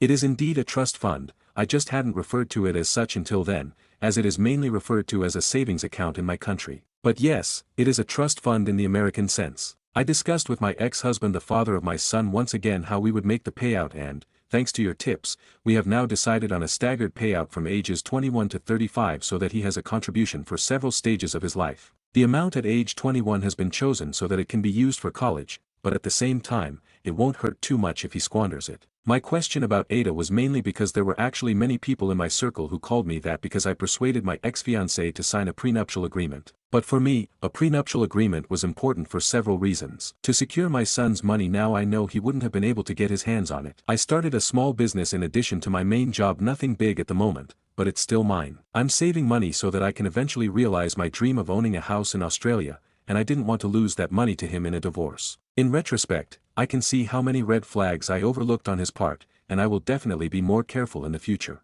Relevant comments. Commenter 1. As a fellow Australian, I'm not sure what lazy police officer told you harassing calls don't equal a criminal complaint. But they are wrong. You can absolutely lodge a formal complaint against him if you have a record of all the call logs. And while it may not lead to charges and court, the police can make a visit and tell them to stop. You can also inform your phone company about it if it continues. Reply. I live in Central Europe, and unfortunately, things are very country-specific here. He didn't threaten me, blackmailed me, or anything like that. He made a hell of a lot of phone calls, yes, and tried to persuade me, but nothing that could lead to a court order, according to the police or my lawyer. He didn't show up at my door, and when he showed up at my work, it was the first time I had seen him in weeks. Commenter 2. Protecting your son's future doesn't make you the villain, it makes you the only one in his corner while everyone else tried to cash in. Stories number 28. My M17 father M51 was suspended from church duties for honoring federal workers during announcements at church. I'm writing this because of a recent situation that led to my dad being suspended from duties in the church where he resided for over 10 years, and Dad told us I have 2 younger brothers during a family meeting last week. We didn't go to church this Sunday because of what happened too. My parents are leaders in our church, and leaders often do the post-worship announcements about church programs/upcoming events before the tithe baskets are passed and the pastor speaks. Our church is pretty big with 2 services, and the incident happened when Dad did the announcements last week. Announcements usually follow a pattern of briefing the congregation on events before asking all first-time visitors to stand and receive a brochure while being welcomed by the congregation. If there is anyone visibly wearing a military uniform or someone having alerted the church to the fact that their military relative was home for the week, they ask that person to stand, which usually results in a standing ovation. We didn't have anyone from the military last week, but my dad asked if any federal workers were present to have them stand before saying that God's in control and will never leave them no matter how bleak things seem, and he also thanked them for their service to our country. When Dad explained his motivation at our family meeting, he said he felt God put it on his heart to honor federal workers the same way our church honored medical workers during COVID once services resumed by having nurses stand for recognition. He also said he felt led to reassure them that they were appreciated amidst everything going on in the federal government. However, Dad was talked to by one of the assistant pastors during the week and was told that he shouldn't have done that. My dad disagrees because the main pastor often talks about letting the Lord dictate the service regardless of pre-made plans, and other leaders have followed that creed. For example, there are days when worship is really powerful, and the pastor will have the band sing a few more songs than originally planned or have an impromptu altar call for something God puts on his heart. There are times when someone gives a prophetic word in tongues, a different language, that are also impromptu, and a leader/pastor will often elaborate on it afterward. Going back to Dad, he said he's been considering leaving the church for some time and that now was perhaps God's timing. He also said the church has gotten too political in recent years, and he said that played a part in what happened. The assistant pastor who informed him of the suspension told him that federal workers shouldn't be honored like nurses or veterans because, unlike them, they can't do their jobs at home via telework and be lazy. He even said that honoring them was disrespectful to veterans, and my dad disagrees. Dad said he felt led to honor federal workers because many of them were being wrongfully villainized, but he was suspended from announcements for a few weeks. He also thinks the time is right to leave the church, but he wanted to talk to us because of the friends we had there, more so my younger brothers. He thinks they should be able to keep their friends similar to kids who have friends from other schools. Personally, I respect him for being open with us, and Mom agrees that the suspension was uncalled for. Dad is mostly stressed about being a deacon and wanting to step down before his term ends. He also said he's nervous about who to tell beforehand or not, and Mom said that they will work on it. He doesn't want to burn his bridges, but he doesn't know how to go about it. I know I don't have much of anything to contribute to how he steps down aside from supporting him, but I wanted to ask if anyone had any experience with stepping down or any ideas I could suggest. I would appreciate any that are given. Update. I really appreciate all of the perspectives given on my first post, and I shared some of them with my parents, including one in particular I'll highlight. My dad took a few days to pray over what he should do, and he learned something from one commenter who gave insight into something he didn't see. The comment from Aggravating said it could be dangerous for a federal employee to stand up and be identified in that manner, as OSPEC operational security is taught to federal workers and especially in this current political climate. The comment also suggested the possibility of a crazy person potentially following them into the parking lot or home. Dad said he didn't consider that and thought it was perhaps a reason why he was suspended, although the assistant pastor never mentioned it. He eventually decided on meeting with the senior pastor to discuss the suspension, and we had another family meeting to discuss it shortly afterwards. During the meeting, Dad reiterated much of what the assistant pastor said and how he disagreed with him, saying that federal workers shouldn't be mentioned in the same breath as nurses/veterans because they can't telework and be lazy. But Dad also mentioned his mistake of potentially pressuring federal workers to stand, which could have put them in a very dangerous position, and asked if that had anything to do with the suspension. But the pastor told him that it had nothing to do with the suspension and that he signed off on it before the assistant pastor told him. Long story short, he basically reiterated what the youth pastor said about how it's insulting to honor federal workers in the same breath as nurses. But when Dad pointed out what another comment informed us how many federal workers were veterans and nurses and firefighters whom our church also honors from time to time, the pastor didn't change his tune. Dad explained how he felt God told him to honor federal workers who were being unfairly villainized, but he didn't see it that way. After Dad told us how it went, Mom said they made the decision to stop attending immediately because she believed that their handling of this was disrespectful. Dad's been in the church for over 10 years, currently serves as a deacon and was once a trustee too. It is also hypocritical how other leaders are allowed to follow the Holy Spirit if God puts something on their heart, such as impromptu altar calls or going off on a tangent about something random. God wants someone in the congregation to hear, usually a very spot-on assessment, like someone proclaiming that a nurse in the congregation has a big life decision they're stressed about or something. I told a few commenters that the same senior pastor used to have a thing about not talking politics and would say that we are to pray for whoever is in office because God can use anyone for his glory. But ever since the current president began running for re-election, he's slowly changed his tune and began promoting him during service, one of the many reasons Dad felt led to leave for a while. The senior pastor has served in our church for over 30 years, and his recent change has hurt Mom and Dad to see. At the end of the meeting, Dad said that we take time off from attending church until they decided on some new ones to try. So that's pretty much it, but I wanted to address another thing that people mentioned regarding our church. I mentioned that our church often honors many people, and some said that that was off-putting. I mentioned this to Dad, and he actually agreed that some of it seemed contrived. If a couple has a milestone wedding anniversary coming up, they'll often tell the church during the week and ask to be recognized during service. So a leader will have them stand the same way they ask veterans if we see one in a uniform, or their family tells the church that their military relative will be there that Sunday, and the wedding anniversary requests personally sound a bit awkward/attention-seeking. Regarding veterans, the church once received a complaint from a veteran who didn't wear a uniform to church, but was blindsided when their family called the church during the week to ask him to stand by name to be recognized, and he said that he wouldn't attend anymore as a result because he just wanted to attend in peace. The church does the same for nurses and milestone birthdays, but they didn't stop following that complaint. As a matter of fact, the church continued with the tradition because the senior pastor said that the standing ovations for the veterans often brings up the energy in the service, and he compared it to how SeaWorld opened their One Ocean show with a tribute to veterans, asking them to stand at the beginning. Dad disagreed and said God doesn't need artificial things to bring up the energy in the service, but the traditions continued nonetheless. That's just one of many things with this church, and Dad thinks now is the right time to leave. I appreciate the perspectives that were given, as it really helped us reflect on everything that happened. Update: my parents and I have had some arguments since my last post, but I want to address something that was said in numerous DMs. A few people claiming to be Christians said they were happy my father was suspended because he brought politics into the church. Others said a deacon may not have the authority to honor people as he did compared to other leaders. Regarding the first point about Dad honoring the federal workers, he said it was important to pray for those who are hurting. He also said that they were wrong to be villainized because Jesus had the heart of a volunteer, and federal workers were public servants. Jesus healed the sick and washed the disciples' feet without charge. Many federal workers could find higher-paying jobs in the private sector, according to Dad, but they chose to commit themselves to their communities instead. Regarding the second point, other deacons in our church do announcements too. The church has them do it along with other leadership positions so that the congregation can get to know its staff, and other deacons and trustees have honored veterans among others. With that said, my family stopped attending our church for 3 Sundays before one of the leaders reached out to my dad to see if everything was alright. Dad didn't tell anyone that we stopped going, but he told the leader who called that we were likely not going to return.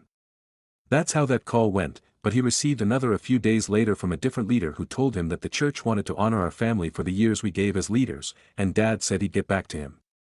Dad later told Mom and I about it, and he wants us to attend one more time so that they can honor us on stage and leave on a good note to not burn bridges. Personally, I strongly disagree. Dad has served on numerous boards for over 10 years, but they suspended him for doing something other deacons did. A deacon once asked police officers to stand during announcements in 2020 following the George Floyd events, claiming that people shouldn't generalize all police officers, and that deacon was less seasoned than him. In my opinion, they spit in the face of our family by punishing him for something other deacons did. While I'm usually against ghosting, I wouldn't blame Dad if he decided to ignore their calls. But he said we should be grateful when people want to honor you. And when I disagreed, he said I should learn for my future work career because you don't want to burn bridges when departing jobs. But this isn't his day job, it's a church he owes nothing to. Respect is owed when it is given, in my opinion, and the church doesn't give him a paycheck. He said I don't have a choice but to attend one final Sunday to leave on good terms. And if worst comes to worst, it's only 2 hours. But I strongly disagree because, in my opinion, he's giving more respect than they're giving him. And maybe the church is doing it to save face, who knows? Maybe I'm just being young and stupid, but I don't think it's worth it to cause a rift over a 2-hour final service. I'll likely attend, but I hate everything about it. Just one more thing.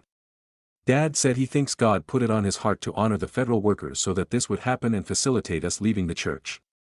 He said he should have left years ago when the church ignored complaints from veterans who didn't want to be honored and used them as props to bring up the energy in the service, as the pastor said, and he ignored a feeling in his gut to leave when the church began getting more political. The church has mentioned Trump from the stage numerous times, but he said he was too afraid to leave a community he resided for over 10 years despite hating everything Trump stands for. So while we left too late, we can at least leave now. Stories number 29. Mexican dentist costs. I just came back from getting dental work done in Los Algodones, Mexico. Right across the California border. It's around a 7.5-hour drive from my Central California city. The first time I went was in January and again this week to complete the implant process. In total, I spent around $10,000 on all the work done. A California dentist quoted me around $40,000 for the same work. A huge difference. With traveling and hotel costs it was around $11,000 total, $10,000 for dental work and $1,000 for gas, hotel, and food. The work done was 3 old crowns replaced, a root canal, 4 implants, and 9 veneers. At the place I went to, the cost of a crown is $450 and an implant is $1,250. For implants you have to go twice, to get the implant surgery and then 4 to 6 months later to get the crown. Plus, the pharmacies are super cheap. You can get up to 3 months of medication and bring it to the US. Border Patrol is really chill about it. It took me less than 5 minutes to cross the border yesterday. But it's super hot right now, it was 112 yesterday, so it's slow season. Winter usually has a lot more people. I know many Americans have bad teeth and can't afford to get them fixed in the US. Give Mexico a chance, the work is good and most places give you a free warranty on their work. The place I went to gave me a 2-year warranty. Paying 1/4 of what you'd pay in an American dental clinic sure is worth it. I am satisfied with the dental work so far. Edit, I got my dental work done at Dental Solutions, Los Algodones, MX. Google their name and their website comes up and they have a chart of all their costs and procedures. But I'd recommend getting at least 2 to 3 quotes from different dental clinics before making an informed decision. Stories number 30. Aita for pushing back on keeping my car in the driveway when my boyfriend's son's mom dropped off their son. My boyfriend recently told his son's mom that he was dating me. We have been together a little over 6 months. She wasn't happy I was in the picture now. She sent my boyfriend a list of rules about what I was and wasn't allowed to do with their son, said I wasn't allowed to come when he was dropping off their son at her house, etc. I'm a mom too, so I kinda understood her concern since she didn't know me. Then I met her a couple weeks ago and we got along fine. It felt awkward and we were both noticeable anxious, but it went well. Feeling like someone doesn't want me around their kid but still being around their kid is really difficult for me emotionally. Just feeling unwelcome is tough, but I can also understand it, so lots of mixed emotions. Well, recently I was hanging out at my boyfriend's house and his son was on their way to be dropped off for the weekend. He asked if he could move my car so that their son's mom wouldn't see it and get mad and possibly take time with his son away from him. They don't follow the parenting plan and he gets to see his son a little more because of it. It hurt my feelings and I pushed back saying how will she ever get used to it if she doesn't have to ever see me? He ended up not moving my car and he didn't lose any time with his son. But he used it against me recently in a fight as something he did for me to make me more comfortable. Am I the asshole for pushing back and wanting to keep my car there? Was I in the wrong for not just agreeing and let him move my car? I've never been in this situation before and I don't know what's overstepping or not. I do know it hurt my feelings and made me feel unwelcome and weird that he would ask. Help me figure out if I'm in the wrong here. Should I have just stayed quiet? Stories number 31. Aita for telling my husband to stop putting our daughter on crash diets. I, 39F, have been married to my husband, 41M, for 14 years. We have one daughter, Lily, who's 11. She's healthy, energetic, and honestly has a better social life than I do, soccer twice a week, swimming lessons, bike rides with her friends, and she eats pretty well for a kid. Sure, she loves ice cream and pizza like any normal preteen, but she also eats vegetables without a fight and will demolish a bowl of fruit. At her last checkup, her pediatrician literally said, "She's right on track. Keep doing what you're doing." The problem is, my husband has this weird fixation on her staying slim. I'm not talking about encouraging healthy habits or portion control, I'm talking about comments that make me feel sick. It started maybe 6 months ago. He made an offhand remark at dinner when Lily asked for seconds of mashed potatoes. He said, "Careful, you don't want to get a tummy like some of the girls at school." I immediately told him that wasn't appropriate, but he brushed it off as, just teasing. Lily laughed awkwardly, but I could see her cheeks go red. Since then, I've caught him making little suggestions to her. Telling her to skip dessert to keep her figure. Comparing her to fit women on TV. And yesterday was the last straw. I came home early from work, and they were in the kitchen. He had made her a plain salad, literally lettuce, cucumbers, and a few tomato slices, and was telling her, "If you want to be as pretty as the models, you eat like the models." She wasn't smiling.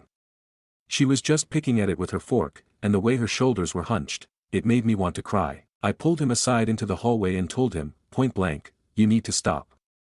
She's a child, and this is how eating disorders start." He immediately got defensive. Rolled his eyes and said, "You're overreacting. It's harmless advice. I'm just teaching her discipline." We went back and forth, me telling him that she's perfectly healthy, that the pediatrician has zero concerns, that she needs a balanced relationship with food, not to be made paranoid about her weight before she's even hit puberty. Him insisting that, a little restriction, now will, save her from getting fat in high school. I told him if I ever caught him talking to her like that again, there would be serious consequences. He called me dramatic. I called him controlling. Now we're not really speaking, and Lily's been unusually quiet all evening. I'm furious, but also deeply worried. My mom had an eating disorder growing up because her father constantly commented on her body, and I know how easily that cycle repeats. I don't want Lily to grow up obsessing over calories or thinking her worth is tied to her waistline. So, Aita for putting my foot down and telling my husband to stop. Update: I didn't expect my post to get as much attention as it did. I read through hundreds of comments, and honestly, the overwhelming agreement that my husband's behavior was harmful gave me the push I needed to address it head-on. I also got a lot of comments urging me to loop in our pediatrician or a therapist right away, and that stuck with me. The very next morning, I noticed Lily picking at her cereal, pushing the flakes around in the milk instead of eating. I gently asked her if she wasn't hungry, and she just shrugged. Then she whispered, "Daddy says I shouldn't eat too much in the morning if I'm not exercising right away." That was it. I saw red. After she left for school, I sat my husband down at the kitchen table. No yelling this time, just cold, measured words. I told him he was no longer allowed to discuss Lily's weight, diet, or appearance with her. At all. If he had any concerns about her health, they would be brought to me or her pediatrician directly, not to her. If he couldn't respect those boundaries, we'd be talking about a trial separation. He looked stunned at first, like he hadn't realized how serious I was. Then he tried to laugh it off again. "Babe, you're making this into a federal case." I didn't laugh. I just told him that his words weren't harmless, they were planting seeds of insecurity in an 11-year-old girl's mind. Later that week, Lily had her annual checkup, and I made sure my husband came with us. I brought up the issue directly in front of the pediatrician. I said, "My husband has been encouraging Lily to skip meals and avoid certain foods because he's worried about her getting chubby. Can you please tell him what that actually does to a kid?" The doctor was fantastic. She didn't sugarcoat a thing. She explained to him that restrictive diets in children can stunt growth, mess with hormones, and drastically increase the risk of developing eating disorders. She also told him that focusing on weight instead of overall health leads to low self-esteem, and that in girls, this can start a lifetime of body image issues. I could tell the words, stunted growth, finally got through to him, because he went quiet. Really quiet. After the appointment, he didn't say much. But that night, he came to me and admitted that his own mother used to shame him about his body constantly when he was a teenager. He was overweight for a couple years, and she put him on diet after diet until he dropped a ton of weight at 16, and got praised for it. He said part of him thought he was helping Lily avoid that awkward fat phase. I told him flat out, your trauma is not hers, and it's not fair to make it hers. We agreed to look into family therapy, and I also privately arranged for Lily to have a few sessions with a child therapist just to make sure she's okay and that nothing has already taken root in her self-image. So far, he hasn't made any more comments about her eating. He even joined us for pancakes last Sunday without a single remark about sugar or calories. But I'm not naive, I'm going to be keeping a very close eye on this. Second update. It's been about 3 weeks since my last post, and I wish I could say everything has been smooth sailing, but it hasn't. At first, my husband seemed genuinely committed to changing. He came to the first family therapy session and actually listened when the therapist talked about healthy communication and the damage of body shaming. He even told Lily she was beautiful just the way she is, which I thought was a step in the right direction. But then little things started creeping back in. It started at the grocery store. Lily picked out a box of chocolate chip granola bars for her school lunches. My husband didn't say anything in the moment, but as soon as she walked ahead, he leaned over to me and whispered, maybe we should get the low-sugar kind instead, just so she doesn't get used to sweets. I told him firmly, again, that he needed to cut it out. He sighed and said, I'm just trying to be realistic. Then a couple days later, I caught him standing over her at dinner, watching every bite she took. Lily was just talking about her day, and he interrupted to say, that's your second helping. Maybe drink some water first and see if you're still hungry. She froze. I froze. I told him to leave the table. Afterward, Lily came to me in her room and said, Mom, is it bad if I get fat? That absolutely broke my heart. I told her no, that our bodies change all the time, especially when we're growing, and that being healthy isn't about size. She hugged me but didn't seem convinced. That night, I slept terribly. I realized that it's not enough for my husband to try, he needs to fully understand that this is harming her mental health right now. I called our therapist the next morning and booked separate sessions for just him and Lily. Here's where things got tense. When I told him about it, he blew up. Said I was making him the bad guy and poisoning Lily against him. I told him this wasn't about making him a villain, it was about preventing our daughter from carrying an eating disorder into adulthood because of careless words. We had our worst fight yet. He brought up his own mom again and accused me of coddling Lily. I told him point blank, if you can't respect my boundaries on this, you're not going to be around her unsupervised. He thought I was bluffing. I'm not. The last week, things have been icy. He hasn't made any comments to Lily, but he's clearly walking on eggshells. Honestly, I think part of him still believes he's right, which scares me. I can't monitor every single interaction forever. The silver lining is that Lily seems to be opening up more in therapy. Her therapist told me, with Lily's permission, that she's been talking about how food feels stressful now and how she worries about disappointing Dad. Hearing that made my stomach drop, but at least now it's out in the open where it can be addressed. Right now, I'm at a crossroads. I'm not ready to leave my marriage over this, but I will if I have to choose between protecting my daughter's self-esteem and protecting his feelings. And I told him exactly that. Final update. It's been 2 months since my last update, and a lot has happened. After my second post, things stayed tense for a while. My husband was clearly irritated with me, but he seemed to be keeping his comments to himself, or at least I thought so.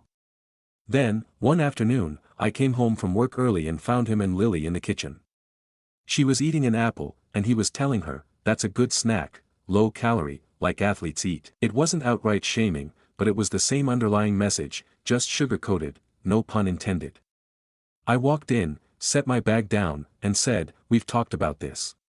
He immediately got defensive, saying he was just encouraging healthy habits.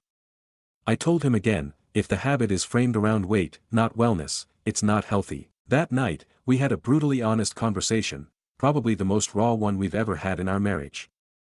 I told him flat out that I was prepared to leave if he couldn't stop this cycle. I reminded him that our daughter is at a highly impressionable age and that comments like his can stick for decades. I even brought up research from the therapist about how kids who get body shamed by parents are significantly more likely to develop eating disorders and body dysmorphia. He didn't like hearing it, but something in him seemed to finally click when I said, "Do you want to be the reason our daughter grows up hating herself?" He went quiet for a long time. Eventually, he admitted that his mom's constant criticism had actually hurt him growing up, made him obsessed with food and exercise to the point where he couldn't enjoy either.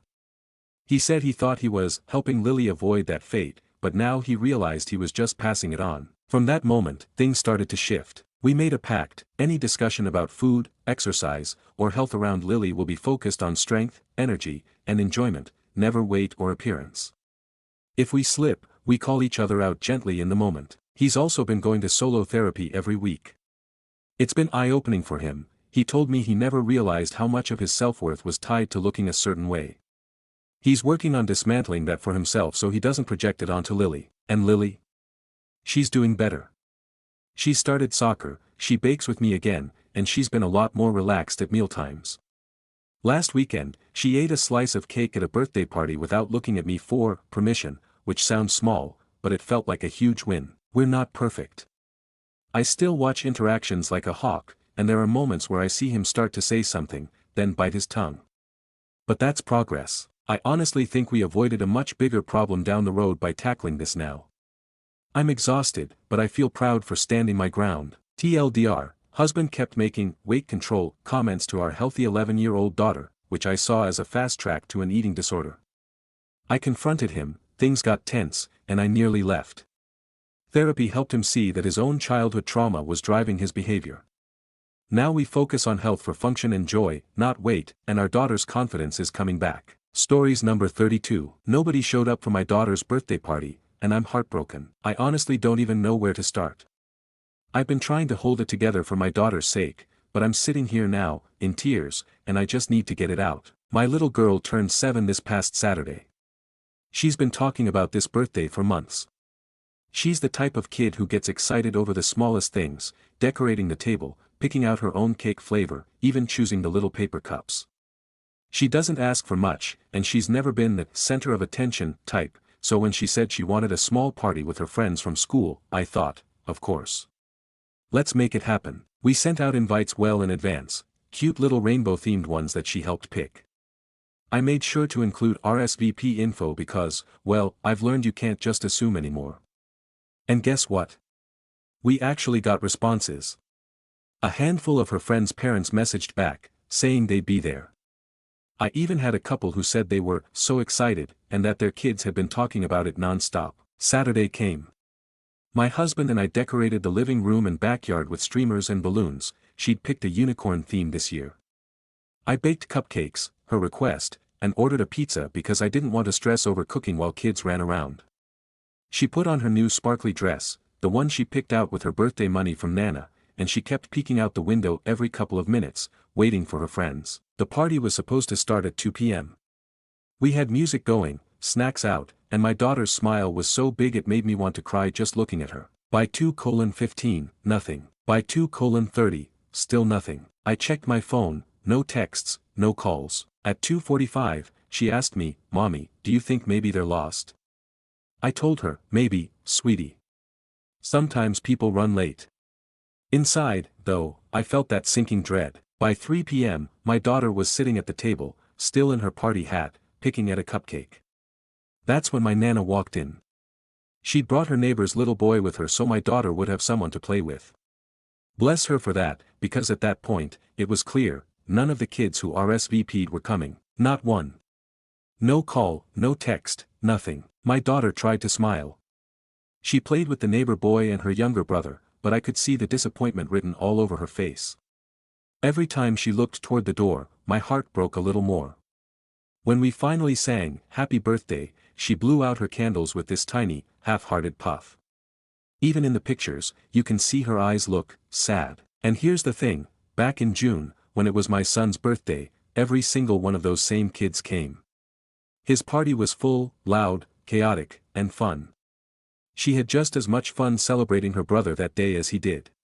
She's that kind of kid, always cheering for others, but now she's asking me why none of her friends came. She didn't cry much in front of us, but I heard her later in her room, sniffling. And I'm trying so hard not to let her see how upset I am, because I don't want to make her feel worse. I'm angry. I'm sad. I'm confused. I know kids don't make these decisions, this is on the parents. But how hard is it to send a quick text saying you can't make it? How hard is it to think about the fact that there's a little kid on the other end who's going to be crushed when you don't show up? I'm so upset that I've told my husband I don't ever want to throw another friend's party again. I'll take her to fun places, I'll celebrate with family, but I can't watch her go through that again. It was like watching her light go out in slow motion. She still managed to smile for some of the day, thanks mostly to my nana and that neighbor boy, but even now, 2 days later, I can tell it's lingering in her mind. She's been quieter than usual, and me? I'm just sitting here, wondering when people stopped caring about kindness, about common courtesy, about keeping their word. Update. First of all, I want to say thank you to everyone who left kind comments, sent birthday wishes, and shared their own similar stories. I read them all, some made me tear up, some made me angry on your behalf, and some gave me hope. I showed my daughter the birthday messages the next morning, and she lit up. She smiled and said, "Wow, I didn't know so many people cared about me." That alone was worth writing the post. That being said, I still needed answers. On Sunday afternoon, I decided to reach out to the parents who RSVP'd. I wasn't rude, but I was direct. I sent something along the lines of, "Hey, just checking in. Daughter's name, really missed seeing, child's name, yesterday at her party. I hope everything's okay, no one showed up, and we didn't get any heads up, so I just wanted to make sure nothing bad happened." Out of the 6 parents I messaged, only 3 responded. One said they totally forgot because they had so much going on. How do you forget something you RSVP'd to a week before? Another said their kid was tired from a sleepover and didn't want to come. No apology, just that. The third said their kid changed their mind that morning, and they didn't want to force them. The other 3 never replied at all. I know kids are unpredictable. I know life happens. But what's sticking with me is the complete lack of courtesy. Even a quick, "We can't make it today, sorry," would have spared us hours of my daughter waiting by the window. Instead, she sat there thinking maybe they were late, maybe they were lost, when in reality, they just didn't come. Monday rolled around, and I dropped her off at school. She was hesitant. I could tell she didn't want to face her friends. Sure enough, when I picked her up, she told me that one of the girls said, "Oh yeah, I forgot about your party." Another shrugged and said they were busy playing Roblox. That night, I had a long talk with her. I told her that sometimes people disappoint us, but it's not a reflection of her worth. She's loved, she's valued, and the problem wasn't her, it was other people not being thoughtful. She nodded and said, "I guess I'll just invite people who really like me next time." Here's the thing, there won't be a next time like this. I've decided no more big friend parties. Not because I want to punish her, but because I refuse to put her through that hurt again. From now on, we'll do birthdays her way, fun experiences, family gatherings, maybe 1 or 2 close friends who we know will show up. I want her to associate her birthday with joy, not disappointment. This weekend, we're taking her to the zoo and then out for ice cream. She's already more excited about that than she was about the party by the end. And honestly, I am too. If you take anything from this, let it be this: RSVPs matter. Words matter. A simple text matters. You might think skipping a kid's party isn't a big deal, but for that child, it can be the thing they remember for years. TLDR, my 7-year-old's birthday party had multiple RSVPs, but nobody showed up except for my nana and her neighbor's son. Parents either forgot, didn't want to force their kid, or never responded at all. My daughter was heartbroken, and now we've decided to skip friend parties in the future and celebrate in ways that make her happy without relying on unreliable people. Stories number 33. Aita for wanting to cancel my wedding in 2 weeks because my BF jerked off while we were on speakerphone with my sister. My 30F, BF, 29M, and I have been together for 5 years, and after discussing it openly amongst ourselves and with our families, casually and mutually decided to just get married this summer. With our parents and siblings at his parents' backyard. My family lives out of state but is flying in with my professional chef sister who is catering the whole thing for free. My BF has not been as positive about the to-dos through our short engagement this summer, and literally has complained every step of the way or been physically present but not really said words or opinions, even if prompted, unless it's about his clothes, ring, and accessories. We have talked about this bothering me openly and he's trying to change, but literally cannot be nice to me about being stressed planning an extremely low-key wedding where I've done all the budgeting, communications, vendors planning and even been the one on the phone with both of our families, who are helping significantly with the DIY parts, tables and chairs, decor, and food. I was on speaker phone with my sister, who is catering our wedding, for free, talking about the event, while sitting in our bed. He came home while this was happening, laid down next to me, was so silent my sister did not even know he was there, and started played a phone game while rubbing his dick in his pants. I elbowed him and looked at him like, WTF. And tried to get him to stop by telling my sister he just got home and she even tried asking him some questions or saying hi and he just barely spoke, acted like I was rude by asking him to participate in the convo. I physically pulled his hand out of his pants to silently tell him stop dude WTF and he just continued jerking off. I ended the phone call and angrily told him I didn't understand what just happened. He fought with me like I was attacking him for asking, how are we supposed to get married if you are acting like I'm insane for this, feeling unforgivable and super offensive, especially to my sister who is doing so much for us, and he keeps saying he wasn't even paying attention, or coming up with excuses for why I'm overreacting, but this just feels like, how am I supposed to forgive this and why did it even need to happen? And why does he get to be defensive about it? Ada, or would you end your wedding over this type of, I see what you're doing, or if you say what I'm doing bothers you, attitude that's been brought to such an offensive extreme all of a sudden that he thinks it's okay to jerk off while my sister is trying to talk catering on speakerphone. We get married in 2 weeks at his mom's house and my family bought flights, his family bought flights, and I have paid for everything including his custom ring.